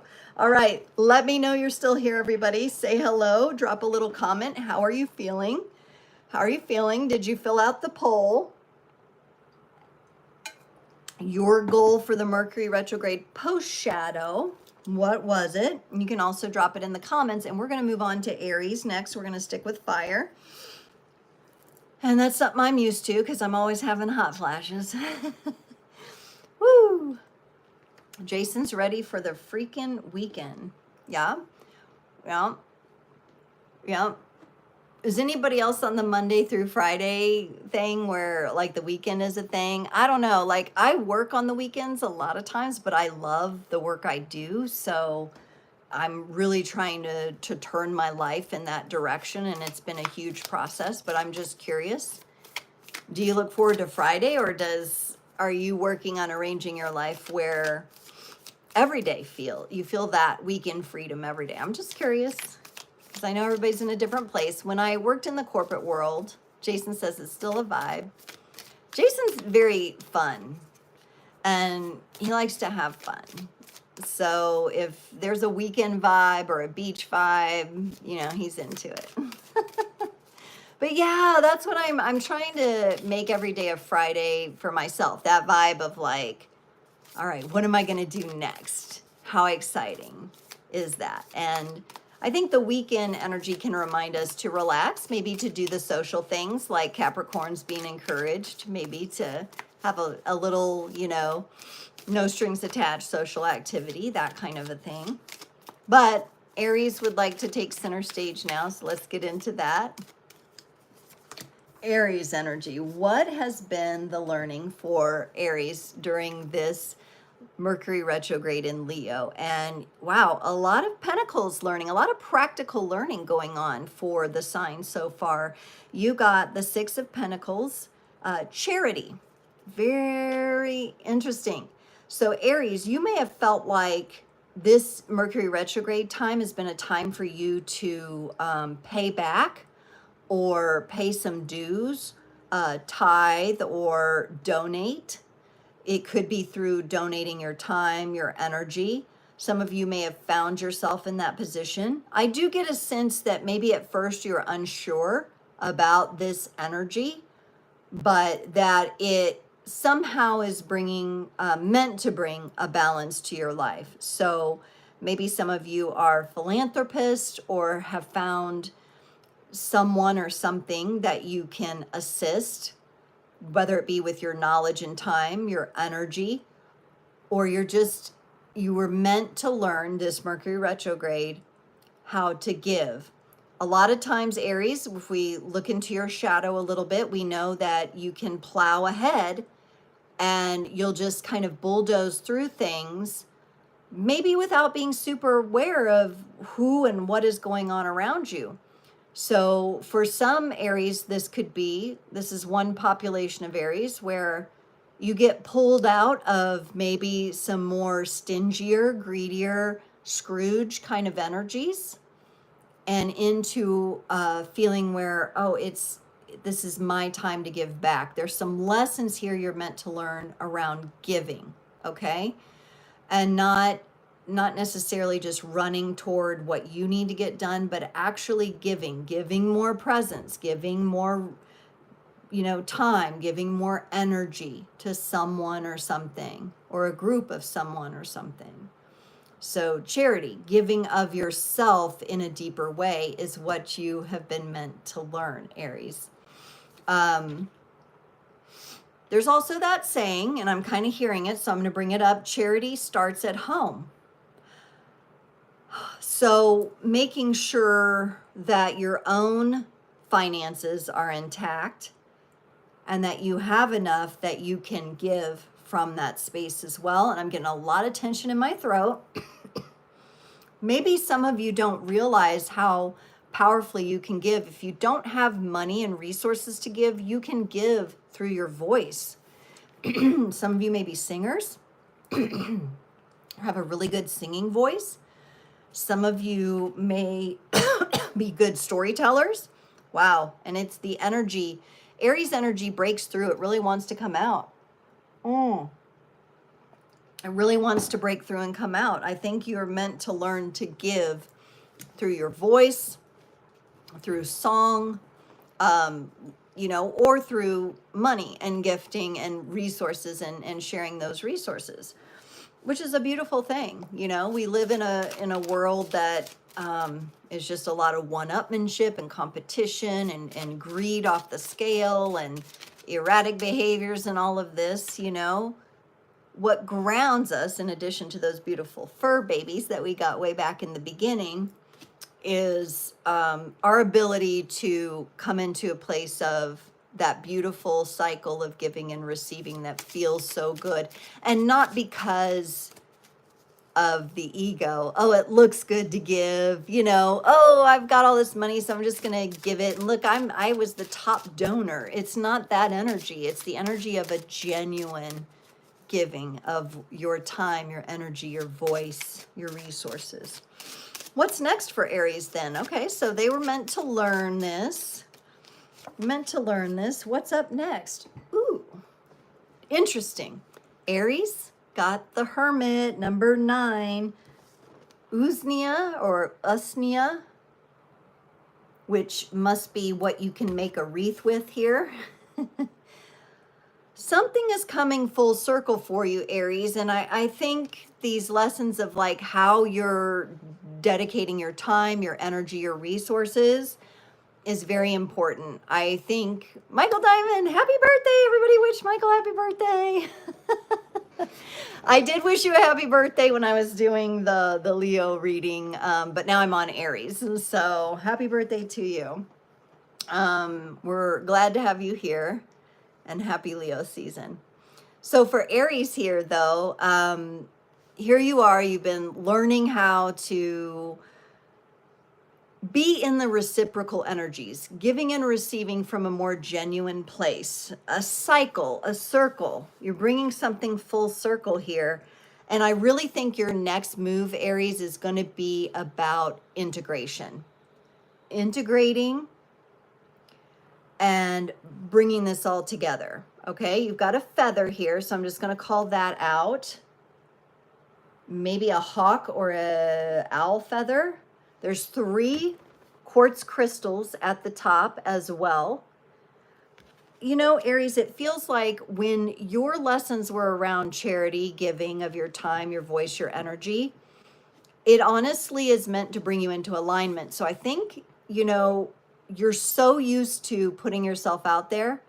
And now that you know the lessons you're supposed to learn about giving, you may be ready to give, but can you pull yourself in first? So normally Aries gets their inspiration, their idea, and boom, they're already doing it. Can you pause? Because this is what the universe would say. Pause, integrate, fully integrate this, Aries, before you move forward with it. You've got hermit mode in front of you here. It might be a little tough for you. It's easier for some of the other signs to go in that energy than it is for Aries. Aries wants to move. Aries wants to be bold, bulldoze that. But you're bringing things together still, and the universe is saying, and I have been feeling this for Aries ever since January 2024, Aries is learning to do things differently. It doesn't mean they can't still lead. It doesn't mean they can't still push through, you know, obstacles and pave the way and be that great leader that they are. But for themselves, they're learning to do things differently. And that's why this hermit is coming up here for you, Aries. And I think that's beautiful, challenging maybe, but beautiful energy. All right, let's get a card from the Fairy Dust Oracle here for you to close off your little reading, Aries. Yeah, you got practice. After a while, you'll dance on air. Practice makes perfect. You're almost there. You just need a little bit of time in the hermit mode there, Aries. But practice this. Practice the integration. Maybe practice when you feel like moving quickly. Can you move slowly and mindfully instead? You know, presence came up on the poll that I had. I know a lot of people are focusing on communication, but also presence. And Aries, can you be presence? Can you be the actual presence? Can you be in the moments? Can you practice this? That's what the universe is encouraging our Aries tribe to do. Oh my goodness. We're going to, hi Venus. Hi Venus. We're going to go to Cancer next. Cancer energies are popping up next. The water signs coming up here. Cancerian energy. So we are doing breakout readings for each sign.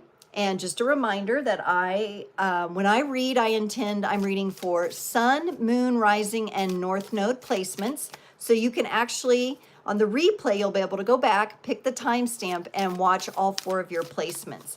And these are little mini readings about what lesson each sign has just learned in the Mercury retrograde and what's up next for each sign. And we're doing all the 12 signs. I've done the earth and fire signs already. So if you missed one of your placements, I will later on today. It takes the video a minute to process, but I will get timestamps in the description. And then usually within 24 hours, it lets me add a comment with the timestamps. But always be sure to check the description on my videos because I have lots of stuff in there, and that's where I will initially get the timestamps laid out for you. So for your convenience. All right, nice to have you here, Venus. Thank you for dropping by. What did Cancer, our Cancer, Sun, Moon, Rising, and North Nodes need to learn from this Mercury retrograde in Leo? Whew, okay. The Queen of Cups, calm. Cancer, you may have been drawn into some stressful energies during this Mercury retrograde. Things may have been a little tense, and you may have felt like you were struggling to stay in your natural calm energies, relaxed energies, sensitive energies, vulnerable energies. Okay? Remember, this is what we're meant to learn. There may have been some situations, some experiences that were quite tense, maybe had you feeling a bit on edge, but remember, there's lessons in that. So I would really look to this Mercury retrograde that we've just been through. Now we're in the post shadow, right? You're looking at what were you to learn about calming yourself, calming your nervous system. Did you forget, maybe Cancer? I do feel this for some of you, you forgot to use your tools. The tools you have in your toolkit you did not use. All right? There's what do I want to say about this, Cancer? Because I'm feeling like you're getting kind of crabby with me, like, but you know, so much was coming at me and I was carrying such burdens that I couldn't get in this energy. Or I didn't feel like I could. I feel like the Cancer energy is getting a little crabby saying that, okay? And I get it. I get that, but I think you were closed off, honestly, during this retrograde to your own tools and your greater being. And frankly, it feels like your spirit team around you is attempting to create the space for you to, I'm really excited to see what's next, because attempting to create the space for you to not use excuses for not using your tools or not have excuses there. And looking at what burdened you during this Mercury retrograde, looking at where the tension was in your body. How can you work on releasing that? I still feel it for you, Cancer. So this post shadow may be your time to actually work on releasing it. And truly, not just because you're a Cancer, be in this space, right? This is your natural space to be in, but because you're leveling up. And so the challenge has come for you during this retrograde, the tension, the things that don't work for you anymore. And moving through that tension, you just didn't use your tools that you already have that are effective. So maybe it's time to pull out that journal. Maybe it's time to light a candle and do a little mirror work or whatever it is you do, a little nature hike, a bath, a salt bath. Maybe you didn't get your salt baths in, Cancer. You didn't get in your effervescent, bubbly baths in, okay? It's time to do that. It's never too late to really get back and nurture that calm energy. What's up next for you? What's up next for you? This is looking really good. Number 21, the World, Pachamama. I love this card for you, Cancer. You're ending a cycle.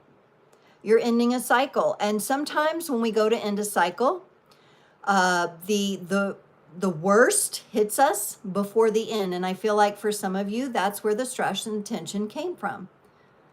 But now you bring it all back together. Working with mandalas might be good for you. Stone circles, labyrinths, walking a labyrinth.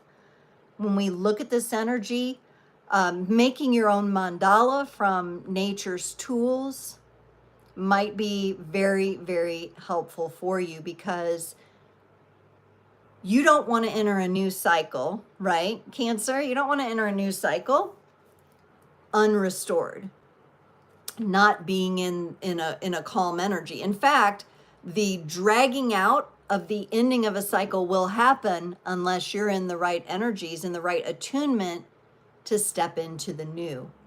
And so that's what's going on here. That's what this retrograde has had to teach you. And this is an absolutely beautiful card. It does imply that you're going to end this cycle, and it's a big one for you. And I think for some of you, this has to do with abandoning yourself. I think these are quite deep energies I'm feeling. Some of you were taught to abandon yourself. Some of you learned that through family dynamics, parenting, and things like that. Others of you went through rejections and betrayals that made you feel that way, right? And that the universe knows that you can't carry the resentment, the tension, and that has come up for you. When we come up against these things that are really hard, it's okay because it's coming into our awareness. We just have to do the work to process it. So you're kind of getting that. Use your tools, Cancer. Use your tools. Use your tools. You have the tools. Apply them so that you can beautifully end this cycle and step into the new one. All right, let's get you a card from the Fairy Dust Oracle. Here, a final message for Cancer. There we go. So now we're looking into your new beginning. Lead the way. Take the reins today. Others will follow if you lead the way. This has to do with your leadership. Wow. So some of you are ending this cycle beautifully, right? You're getting ready to step out into leadership. Now, I will say, Cancer, because I don't want to rattle any introverts out there, you can lead behind the scenes. Remember that. You don't have to be on stage. You don't have to be a certain way. Leadership can be beneficial in so many different forms. So if you're a more behind the scenes kind of Cancer, I'm really called to say this to some of you, you're more introverted. That doesn't mean you don't carry the energy of leadership. All right. And that's what this new cycle you're going into is all about. Getting comfortable with the way you lead, Cancer, and allowing that to come out. And the things that do not resonate with that have come up in an aggravating kind of way so that you would use your tools that you already have that you didn't use. It's never too late. Let's start using those tools and get you cleared out so you can start this new cycle. And that's what that's all about. Deep breath, deep breath. Maybe I'm just going to do a little clearing. That one was kind of big. Yes, let's just clear out that energy for a moment. We're going to switch over to Scorpio. So we're going to, I guess, keep it deep here, going deep. And we're going to go into our Scorpio Sun, Moon, Rising, and North Node people. What have you needed to learn? What was the lesson from this Mercury retrograde? And then we'll get what's up next for you. Say hi in the chat if you haven't already, or just let me know where you're at. Let me know your sign or what, the sign you connect with the most. Venus wants Libra next. You spoke up. You're going to get it. I will do Libra after Scorpio. Okay, Scorpio. The Nine of Swords, the Nine of Watchers, a realization. This retrograde for Scorpio, you have realized something. Something that before was murky, unclear, shadowed to you. You have gained clarity. You have had a realization. I feel like this process, though, has been pretty stressful for you. I think there may have been some sleepless nights for some of our Scorpios with all of this, but you have been informed. You have been informed. And I'm also getting a very dynamic dimensional impact here where your dream time was probably very fruitful during the Mercury retrograde, very active. Lots of messages coming up from the subconscious here for you to integrate. But there is something that was murky when you entered the retrograde that probably was a little stressful to deal with. But you're meant to come to this realization. Now, anytime we come to realizations, it shifts relationship dynamics. And I feel that for some of you Scorpios, it feels like you're kind of in maybe even like a no man's land, or you were placed there during this retrograde with relationships, or you kind of come to, for some of you, it would be like a no man's land or a crossroads or a valley of doubt. All right, so you're up against some tricky stuff here. No wonder there may have been this combination of sleepless nights with like crazy dreams and the subconscious energies coming up here.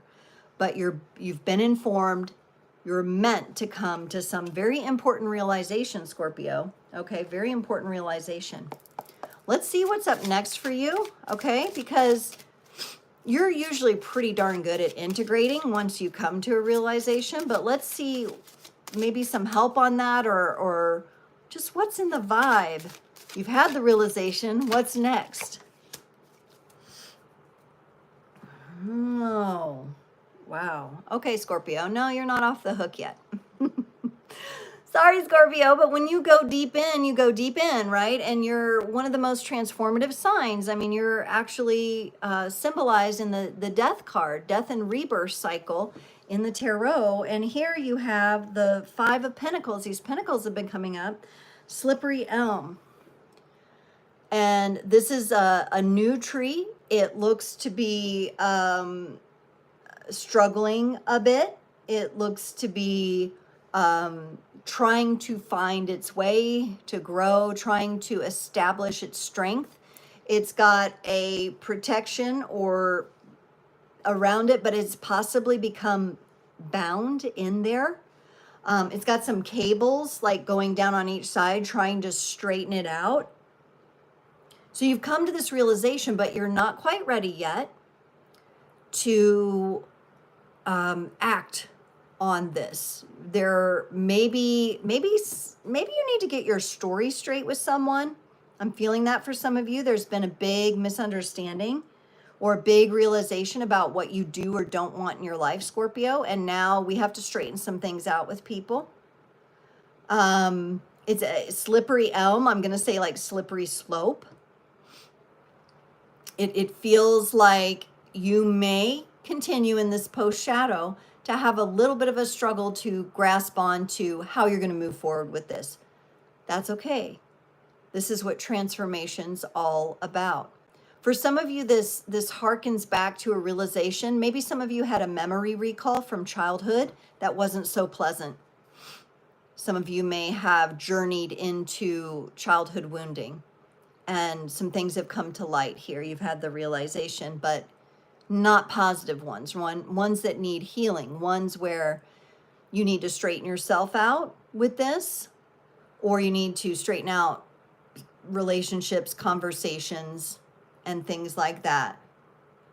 A little more time, Scorpio. You need a little more time, and it's going to take you a little more time to work with this shadow energy, but you're also the pro of the zodiac at working with the darkness and delving into that, okay? So that's up for you, but it also feels appropriate for you.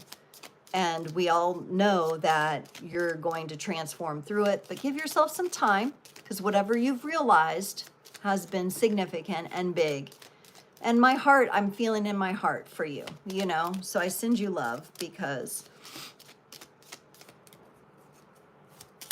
I feel like what you've realized was a lack of love somewhere along the way, and that had a profound impact. So the good news from the Fairy Dust Oracle is release. You're going to be releasing. You're going to be transmuting. Sometimes the only thing to do is laugh or cry. It's up to you. So you may have these moments of breaking down in tears or laughing hysterically. Let it flow. Let it come. Don't force it, but let it go if you can. Let it just roll, Scorpio. This would be very, very helpful for you in having these energies being processed in that way. Okay, so find your safe place. Find your safe place within yourself, with a trusted confidant, a mentor, a friend, and allow yourself to do some releasing there. Because this retrograde has walloped you. I can see that, but I also have faith and confidence in your abilities to transform it. Now we're going to do a little bit of a skip here. I was going to stick with the water signs, but Venus said, I want Libra.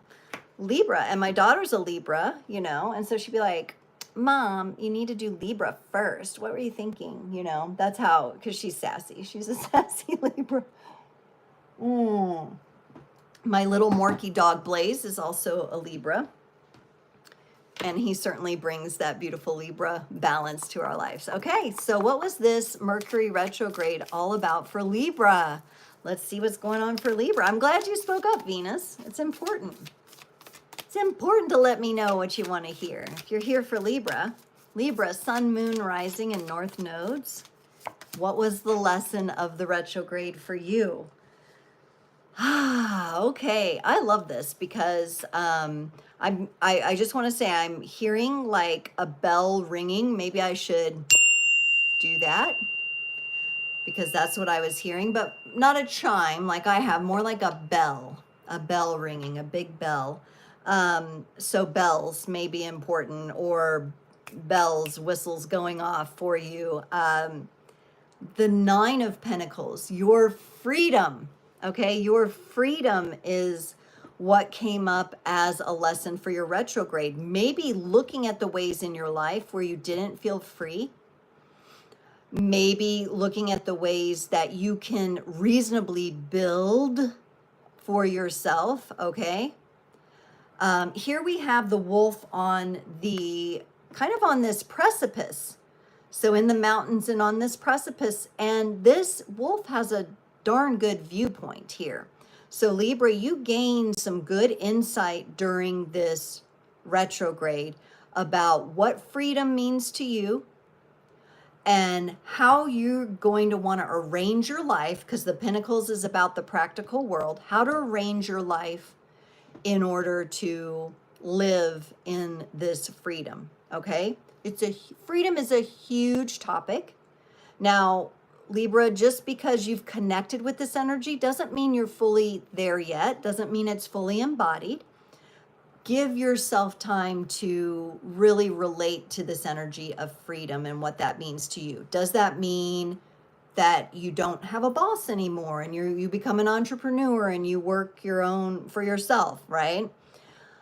Does this freedom mean this is a relationship issue and you need more independence in your relationship or a friendship, or you need more distance? You need something that doesn't feel in balance to you, because you're all about balance and you want these things to be in balance. You want to feel free and you want others to feel free, but not at anyone's expense, right? And so relationships, this could have come up in relationships for some of you. For some of you, this is about your healing process and freeing yourself from a health condition, a diagnosis. I feel like some of you are freeing yourself from a diagnosis. You're taking a different perspective on things here with that. The Nine of Pentacles takes us into this place where we can start to build and gain confidence. So even if you've noticed this and things in your life are not yet lined up with that, that's okay, because first it becomes the awareness, right, to you. You become aware. Then you can start to decide what to do with that energy. But you've decided to focus on freedom, and that's what this retrograde has taught you. You may have had some delays and slowdowns and maybe some things that felt a little cramped to you, or felt like it was, I get like cramping your style, because you have this beautiful style and this way of like envisioning and creating the world that brings beauty, right? And that may have felt a little dampened or cramped, like cramping your style, like something cramped your style, like it just wasn't resonating, wasn't your style. Ooh. What's up next for you? Now I'm going to tell you, this card is powerful. Kind of like Scorpio, it might feel a little challenging, but in the challenge is going to be the fuel to skyrocket. You got number 16, the Tower, mushroom. For some of you, I feel like there's definitely going to be communications involved, because you've come into this place with freedom as your focus. And when you look at that and take a deep look at that in your life, it's going to change things up. We do have, at the time I'm recording this video, a lot of Uranian energy that's throwing a lot of unexpected things in our past. So Libra, you may have had some unexpected, or you may be getting some unexpected news in the post shadow here, or just something like, you know, it's those things that just kind of rattle our cage. But the Tower, when things are breaking down, think about like, and in winter when all the leaves break down into the nutrients and they replenish the soil for next year. And things grow really well in a fungal dominated soil like vegetables and everything. That's why a lot of the soils have the mycelium and the fungal aspects to them. The fungi are a whole other kingdom. And so what you're going to be creating out of something that maybe was destroyed or taken from you before and you're reclaiming it is going to be absolutely incredible. It's going to be fascinating. I get like a very fascinating feeling from this. But it really comes from a breakdown to build up again. And perhaps you are in this zone where you are figuring out how to create your way out of this, right? And that knowing whatever is thrown in your path, even if it's unexpected, that you will make beautiful things out of it. Because remember, Libra energy, beauty, making things beautiful, transforming and transmuting the energy in a beautiful way. And that's what you've got here. But yes, there may be some unexpected things around the corner or that have already happened for some of you or around the corner. And you're in those energies of kind of figuring that out. But if you're leading with your freedom, I think you're going to be okay. You just have to keep moving that direction no matter what comes. Stay steadfast in your resolve to achieve that. Okay? Venus says, you're right, I joined a dance academy. Ooh, I'm more interested in belly dancer, but now I'm doing freestyle and all mixed. So yeah, it's not my style, but I'm enjoying it. Yeah. So what you thought going in was different, and you kind of had this breakdown of like, oh, maybe I'm not going to do that. I'm enjoying this more, and you're following that. And honestly, a movement in dance is so therapeutic and so healing and so expressive that I highly recommend it. Highly recommend it for all signs. But if it's working for you, definitely keep up with that.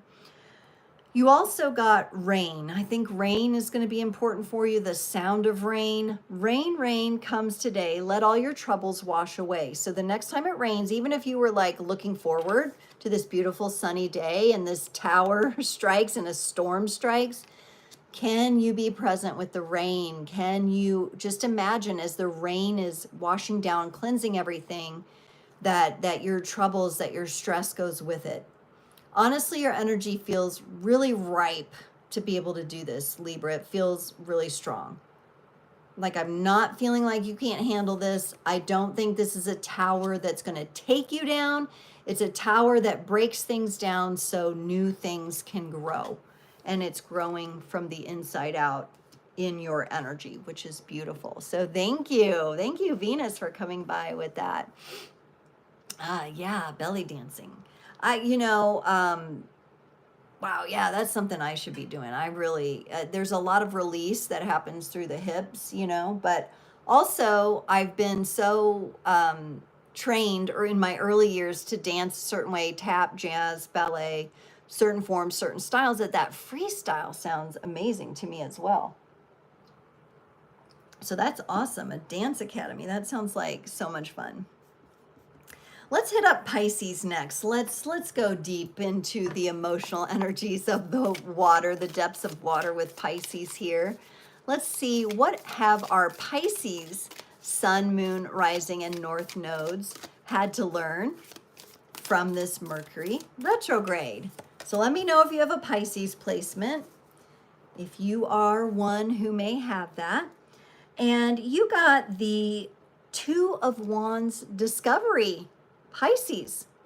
This Mercury retrograde was about you learning something new, you discovering something. I feel like for most of you, it's about yourself. Thank you, Venus. You're so very welcome. You're so very welcome. So Pisces, learning something about yourself. The Two of Wands. Now, again, I do get the vibe of leadership. We were getting leadership for, was it someone else? We got leadership for somebody else, but I can't remember at this point in time because I'm so in your energy now. Discovering how you lead, discovering how you want to move. I think this retrograde was all about where your focus lies, Pisces, where your focus lies. You have discovered what you were focused on. I think for some of you, you weren't seeing the forest through the trees. Your focus was stuck on like one tree, and you were not opened up to this beautiful scene before you, to all that you could embrace and accomplish for yourself. I think you were focused on one thing, and that was in your mind and your psyche at the time, the end all be all. And the retrograde came along and said, we're going to change your perspective on that, Pisces. We're going to change your perspective because more is open to you than you knew was possible or that you were focused on. And so you're really being encouraged here, Pisces, to open up and explore and discover here. And this is about you, your grandness, the maybe really going into some of the edges of your greater being that you have not explored before. I'm getting kind of that like Star Trek kind of thing where we're just going to get in the ship and we're going to go where no one's gone before, but you're doing so internally. You're going where you haven't gone before within yourself, and you're discovering some pretty amazing things about yourself, pretty amazing scenery within yourself. I'm also getting a big sense, Pisces, of this retrograde was to nudge you into a greater sense of empowerment and embodiment within yourself. And you may not have felt 100% in your flow. Crystal Rose, got the Pisces moon. Yeah. You may not have felt 100% in your flow, but it was a perspective that the universe, or maybe even a situation, it might have manifested as a situation for some of you, where it got your attention enough that you could see you were maybe a little bit pigeonhole focused instead of opening the blinders up a little wider to see what gifts, talents, and abilities really want to be expressed out of you here. And there's a beautiful scene. And if you maybe take a little bit higher vantage point for yourself, maybe take a little note out of Sagittarius's book, Aim High. See if you can get yourself looking down on the forest, right? From a different perspective.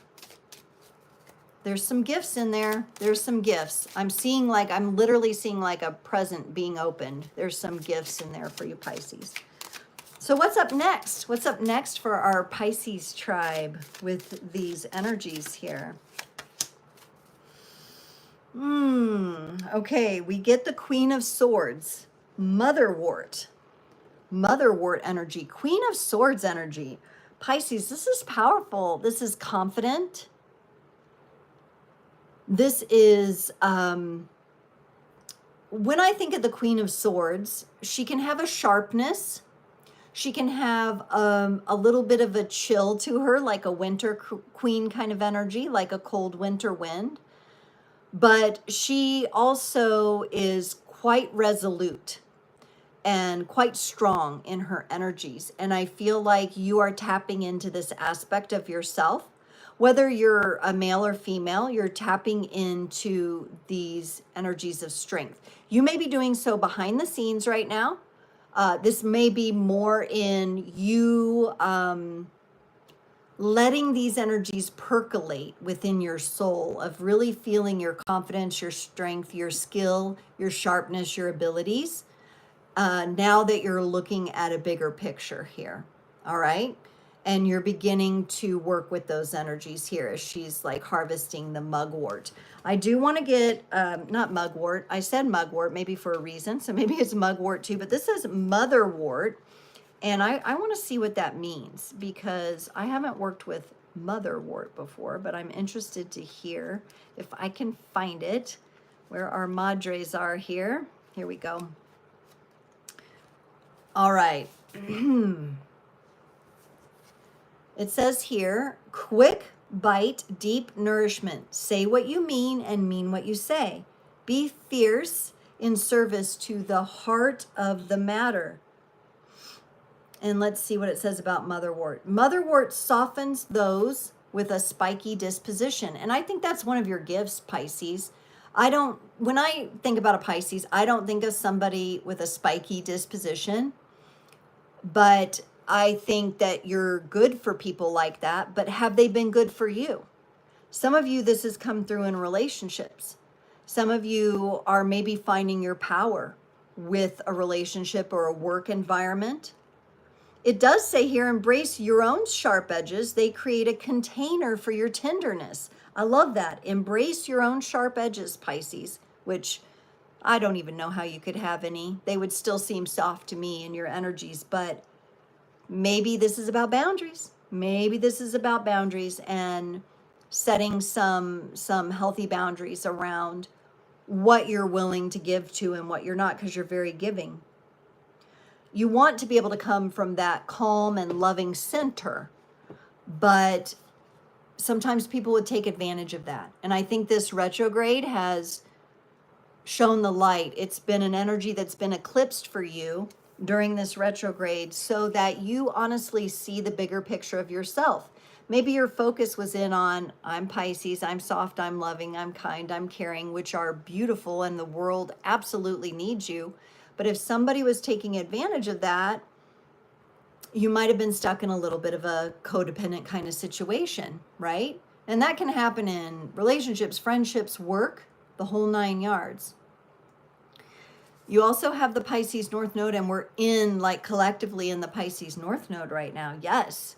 So it's probably, AM is probably a really good time for you to make the most of these energies. The North Node is all about what we're maturing into, what we're growing into. It sometimes can actually be the experiences that we're having later in life or as we age. So the idea is we've learned the lessons of our South Node and we're moving into the energies of the North Node. Collectively, that's beautiful because the world needs a bit more Pisces energy, the emotional sensitivity, the empathy, the patience with others, those nurturing qualities that Pisces has, being able to feel things and sense things on a very, very deep scale and level. And just as I speak of that, I feel like that's the medicine you give the world, and you got medicine, Pisces. Veggies and fruit from yellow to blue, like medicine, they're good for you. So eat your fruit, eat your veggies, Pisces. That's going to help you. And I would feel like that makes sense because it's about your life force energy. And it's about being able to flow in that.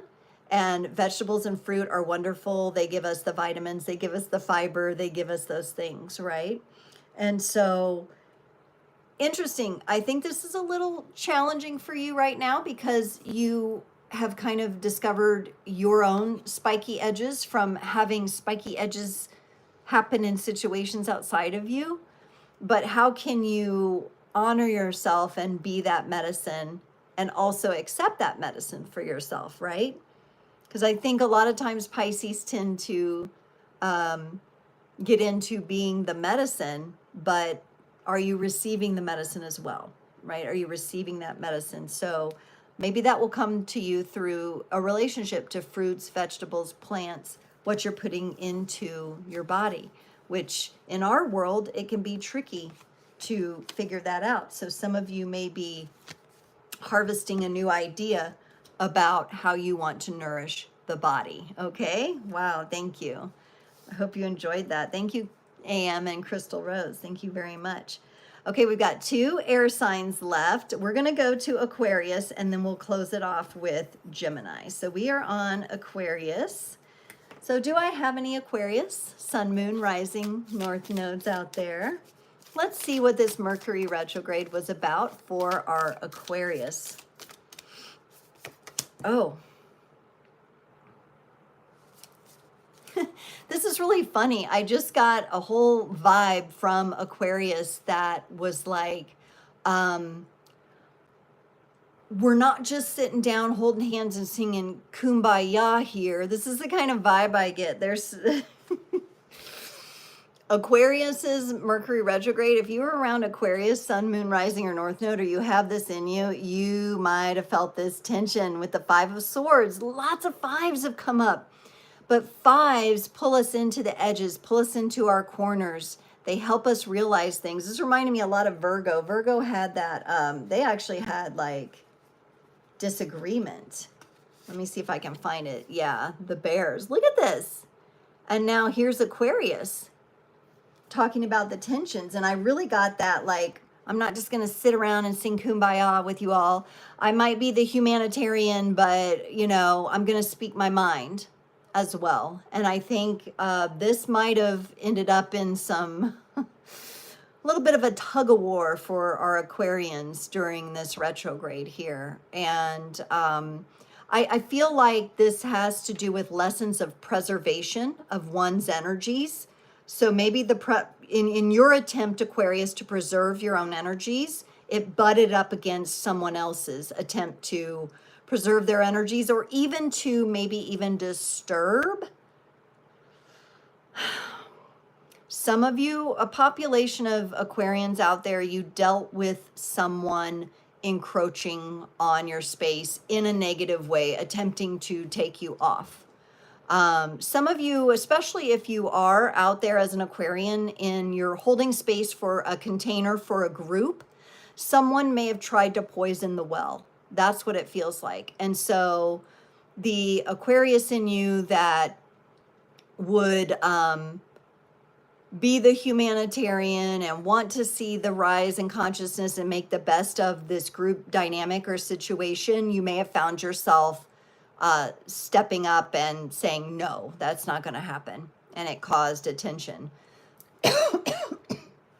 Yeah, a lot of clearing needs to be done here, Aquarius.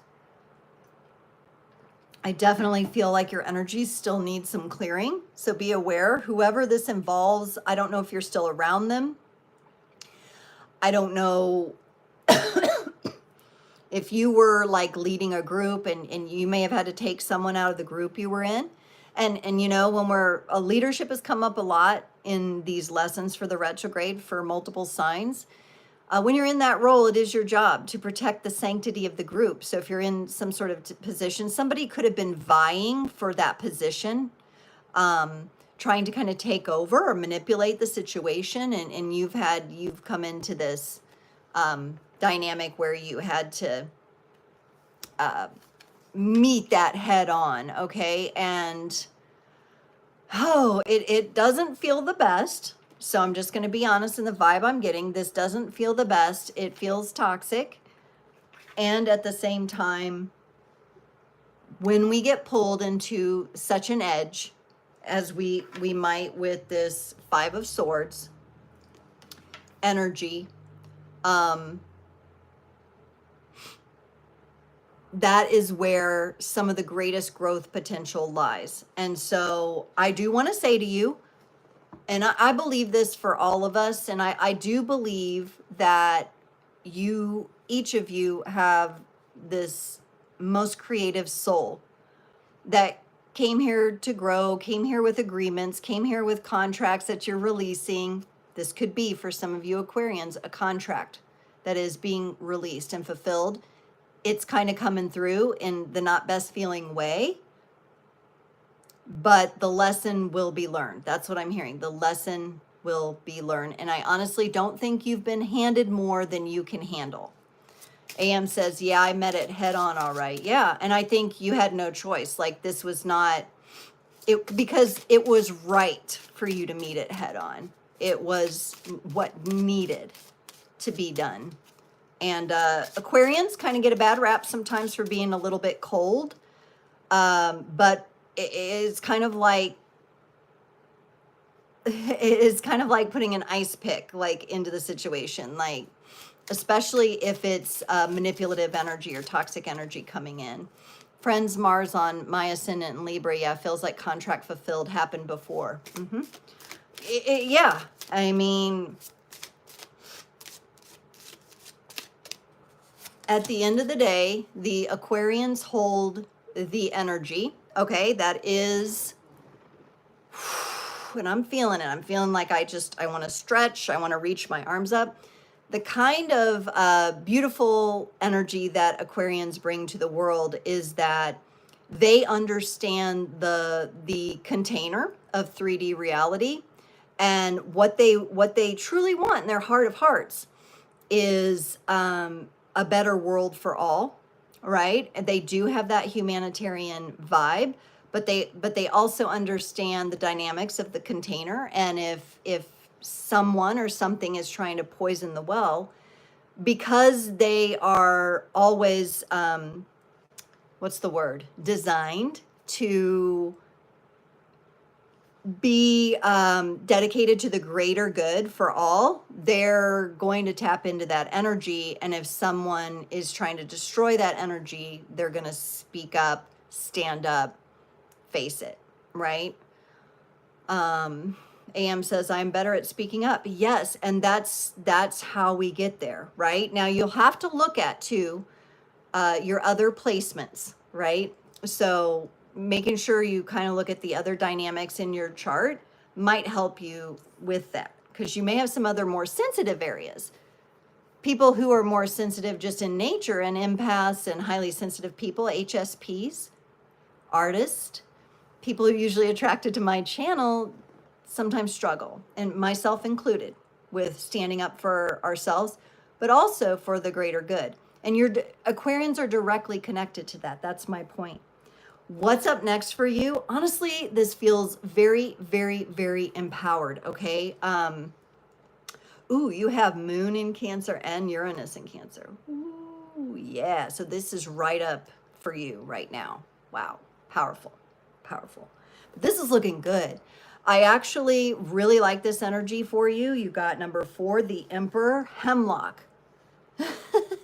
And hemlock, in certain quantities, right? My understanding is it's a poison. And this is you. So the next steps with this dynamic that you've encountered, Aquarius, is that you are going to create stability out of this poisonous chaos, okay? Again, we have a mandala looking effect here. So working with mandalas, creating one of your own could be incredibly important. But I see you bringing balance, stability, and increasing through standing up for this situation, not just on your own behalf, which is important, standing up for yourself, but also there's the element of the greater good in this. You are taking this poison that was intended to be chaotic, and you are nullifying it by locking it into a benevolent, beneficial grid. And that may come through in the space that you hold with yourself and others. So, wow, really cool, powerful energy there with the hemlock and the Emperor energy. And I really feel like this is about you, your empowerment, and you coming into that place, leveling up into that next level for you. Okay. I just felt a lot of energy rise up from the heart. Some of you Aquarians may have been doubting yourself, second guessing yourself. Did I do the wrong thing? Did I come off too strong? If you do carry that, just know that you're meant to offer yourself some grace. In this Mercury retrograde, I feel like you had to stand up and do. Like there was literally kind of came down to no other choice, because you had to choose not only yourself, but what was for the greater good. And it really did have an effect on the field. So understand that and know that. Oh, this is cute. From the Fairy Dust Oracle, you got fairy guides. So whenever you are feeling blue, don't fear, the fairies are protecting you. So a really beautiful nature connection here coming up for you, Aquarius, as well. Now, this is the kind of Aquarian energy that I love. This is the Aquarian energy that maybe the Mercury retrograde, you weren't feeling so much because you were dealing with this other issue. But what is now coming up, you get to get back into that air energy. You get to flow. I am seeing like you in costume. I'm seeing you dressed up. I know we have Halloween around the corner, but I see you feeling whimsical again and feeling like musical and melodious, and like it's just that beautiful Aquarian energy that not a care in the world. I'm just going to float with the wind. I'm going to enjoy every little ounce of nature and connect to it, right? And I'm just going to be the nature within me, the nature around me. It's the bird song. It's the flutter of the butterflies' wings, the dragonflies. It's like the flowers, just enjoying everything. And I feel like this, in the Northern Hemisphere, where we're going from summer into fall, this is going to be something you really get to embrace, because maybe it's your way of celebrating yourself and what you've overcome with the tricky situation that you dealt with, that you had to stand up to. So it's looking good, looking good. All right. Wow. Powerful energies. Okay. Gemini, last but definitely not least, are lives of the party, Geminis. Does anybody have Gemini, sun, moon, rising, or north node placements that they want to shout out? I know I have my Mercury in Gemini, so you're welcome, AM. I'm glad that resonated with you. Yes. You seem you know your chart very well, too. I could see that. All right, what's up for our beautiful gems, our Geminis? All right, what did they go through? What did they go through? Okay, Gemini.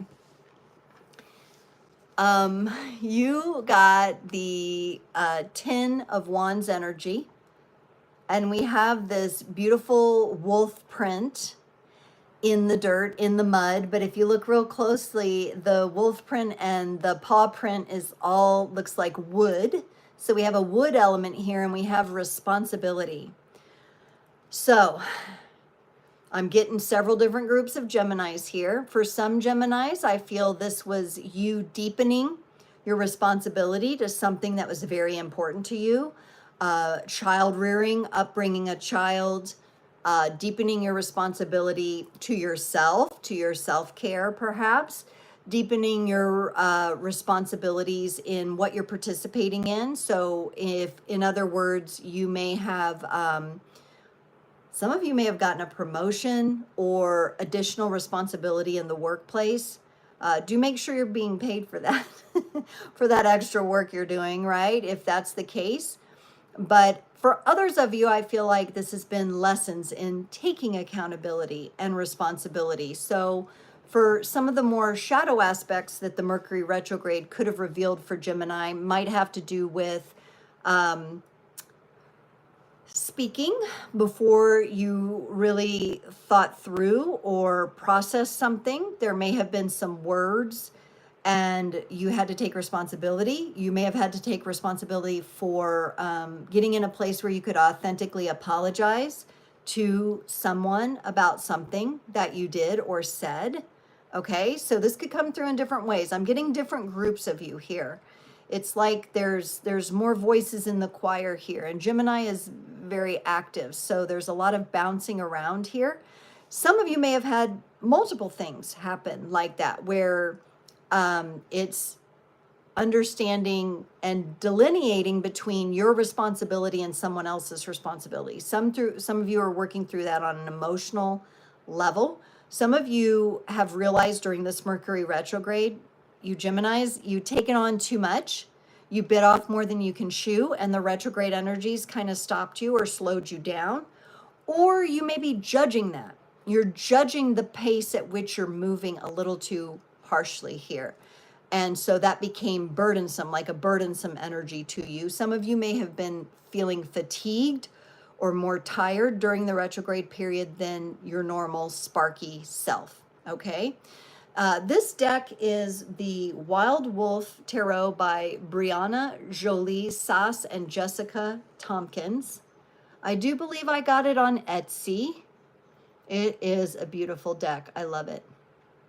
But yeah, just showing you the Wild Wolf Tarot. Thank you for asking. But yeah, Gemini, this has been interesting for you. Definitely themes of responsibility, being responsible, being accountable, and knowing when it's not your place to be accountable, not taking on someone else's responsibility. But like I said, for some of you, it's your child. You are a steward for them, and the responsibilities have increased or they have changed. The child has grown up. There's a different dynamic. They have different needs now. What do you, how do you let them lead in their own life, and where do you need to step in? And so some of that maybe feels like during the retrograde was a bit at odds. And it might have been a little tricky to work through, especially in communication with others. But let's see what's coming up next for you. So I love that energy too of working with the wood element. You know, wood kind of has that grounding impact. Petrified wood, if you have a piece of, you know, crystallized petrified wood, that might be a really nice crystal for Geminis to work with in this season here. I have a piece, it's over in my crystal storage area over there, but I don't have it out with me here. Other stones, if you don't have the petrified wood, the tiger's eye, the tiger iron, those kind of where they have layers and different elements in them seem like good crystals for you.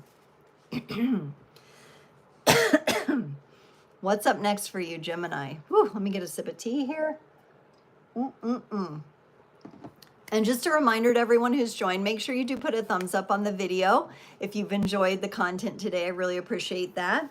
And Gemini, what's up next for you in this post-retrograde shadow and beyond? You got the Six of Cups, and it's the borage plant.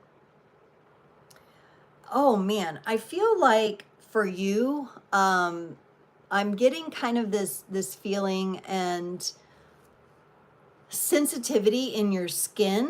So for some of you, you may be working on a new skincare routine, or you're taking a supplement or doing something that's going to help you be more radiant from the inside out. Some of you have put a little effort into that, okay?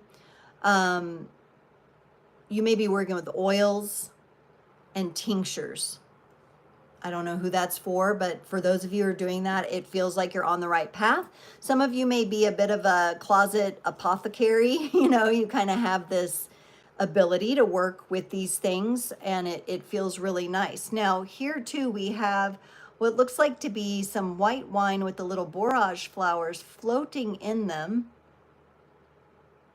And this feels like with the Six of Cups, this is an offering. Gemini, what's up next for you is either giving or receiving a gift or both. Okay, there's an offering here. You're going to offer your time, your energy, your knowledge to someone or something, and you'll also possibly be offered someone's time, knowledge, and gifts and abilities. With it being Cups energy, you're going to notice this because it's going to feel good to you. It's going to feel like a zing, like an energizing kind of buzz to you, okay? I do not think it's going to be subtle. What's coming your way, you're going to feel it in your heart, okay? If you have any trouble accepting and receiving from people, you might want to do a little bit of work on that, okay? Because maybe you're used to being in this responsible, I take care of everything kind of place, and it's time to relax and receive. And so if you struggle with that, maybe put a little effort into relaxing into those energies and allowing yourself to receive. The Six of Cups is about an offering. It's about an exchange. It's about sharing in the cycle of giving and receiving, which has come up before today in some of the readings. And so scan yourself and your own energies and see where you're at with that. Some of you may feel called to give to someone else or make an offering to someone. Some of you may be launching something new, you've made a new offer, and you're going to be putting it out there. And it truly does come from the heart. Six of Cups energy comes from the heart. You could also incorporate this, Gemini, into your own routines. So like I said, if you're working on improving your skin and your hair and your nails and things like that, incorporate this giving into your routine. It's one way that you can give to yourself, and you can also practice receiving from these gifts of the herbs and the flowers and the roots and the things, right? The apothecary energy that I'm getting for you. Cool. I like that. All right, let's see what the Fairy Dust Oracle has for Gemini. Final message. You got, here you are again. Your sparkle will return, Gemini. If you've been feeling a bit dull, your sparkle is coming back with rainbows. In our forest, no trees debate. Rainbows stand with love, not hate. And there's a beautiful energy to be in order to give and receive and have offerings made to you, receive those offerings, and then give offerings to others. You may really be benefit from being in a pay it forward kind of energy over the next upcoming months. What you pay forward is going to come back to you. And I think some of you are really anchoring in those beautiful manifestation energies there. So it's feeling good for you, kind of moving out of this shadow, this retrograde shadow.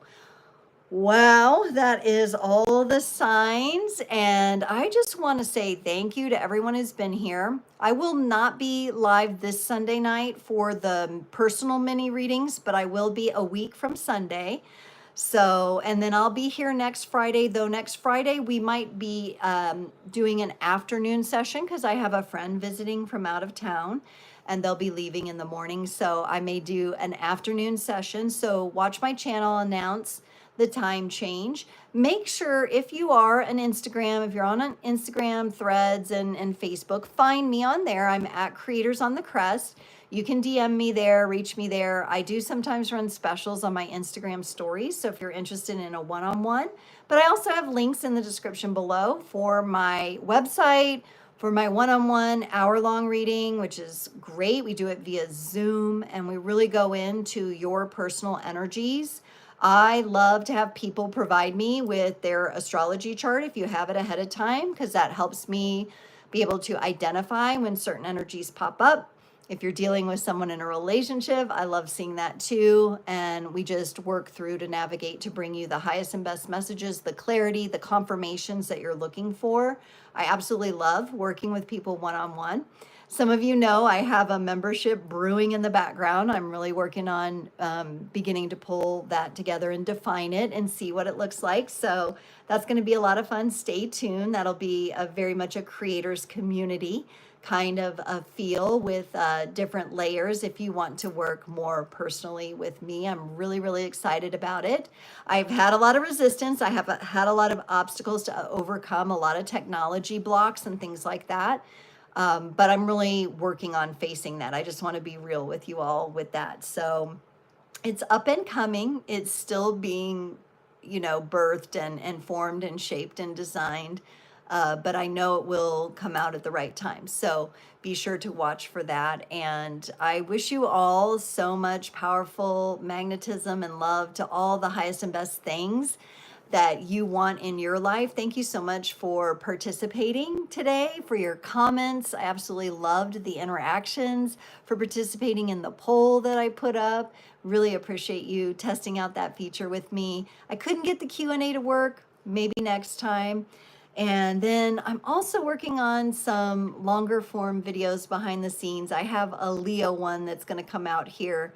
But I'm also working with new editing software, and that's a big deal for me to learn something new. So bear with me. There will be more on the channel. Keep an eye out. Make sure you have that notification bell hit. I hope you all have an amazing weekend and really make the most of this post-retrograde shadow. Thank you, Crystal Rose. Yes, definitely I'll connect with you over there, okay? All right, everyone, have a beautiful and blessed day. I'll see you next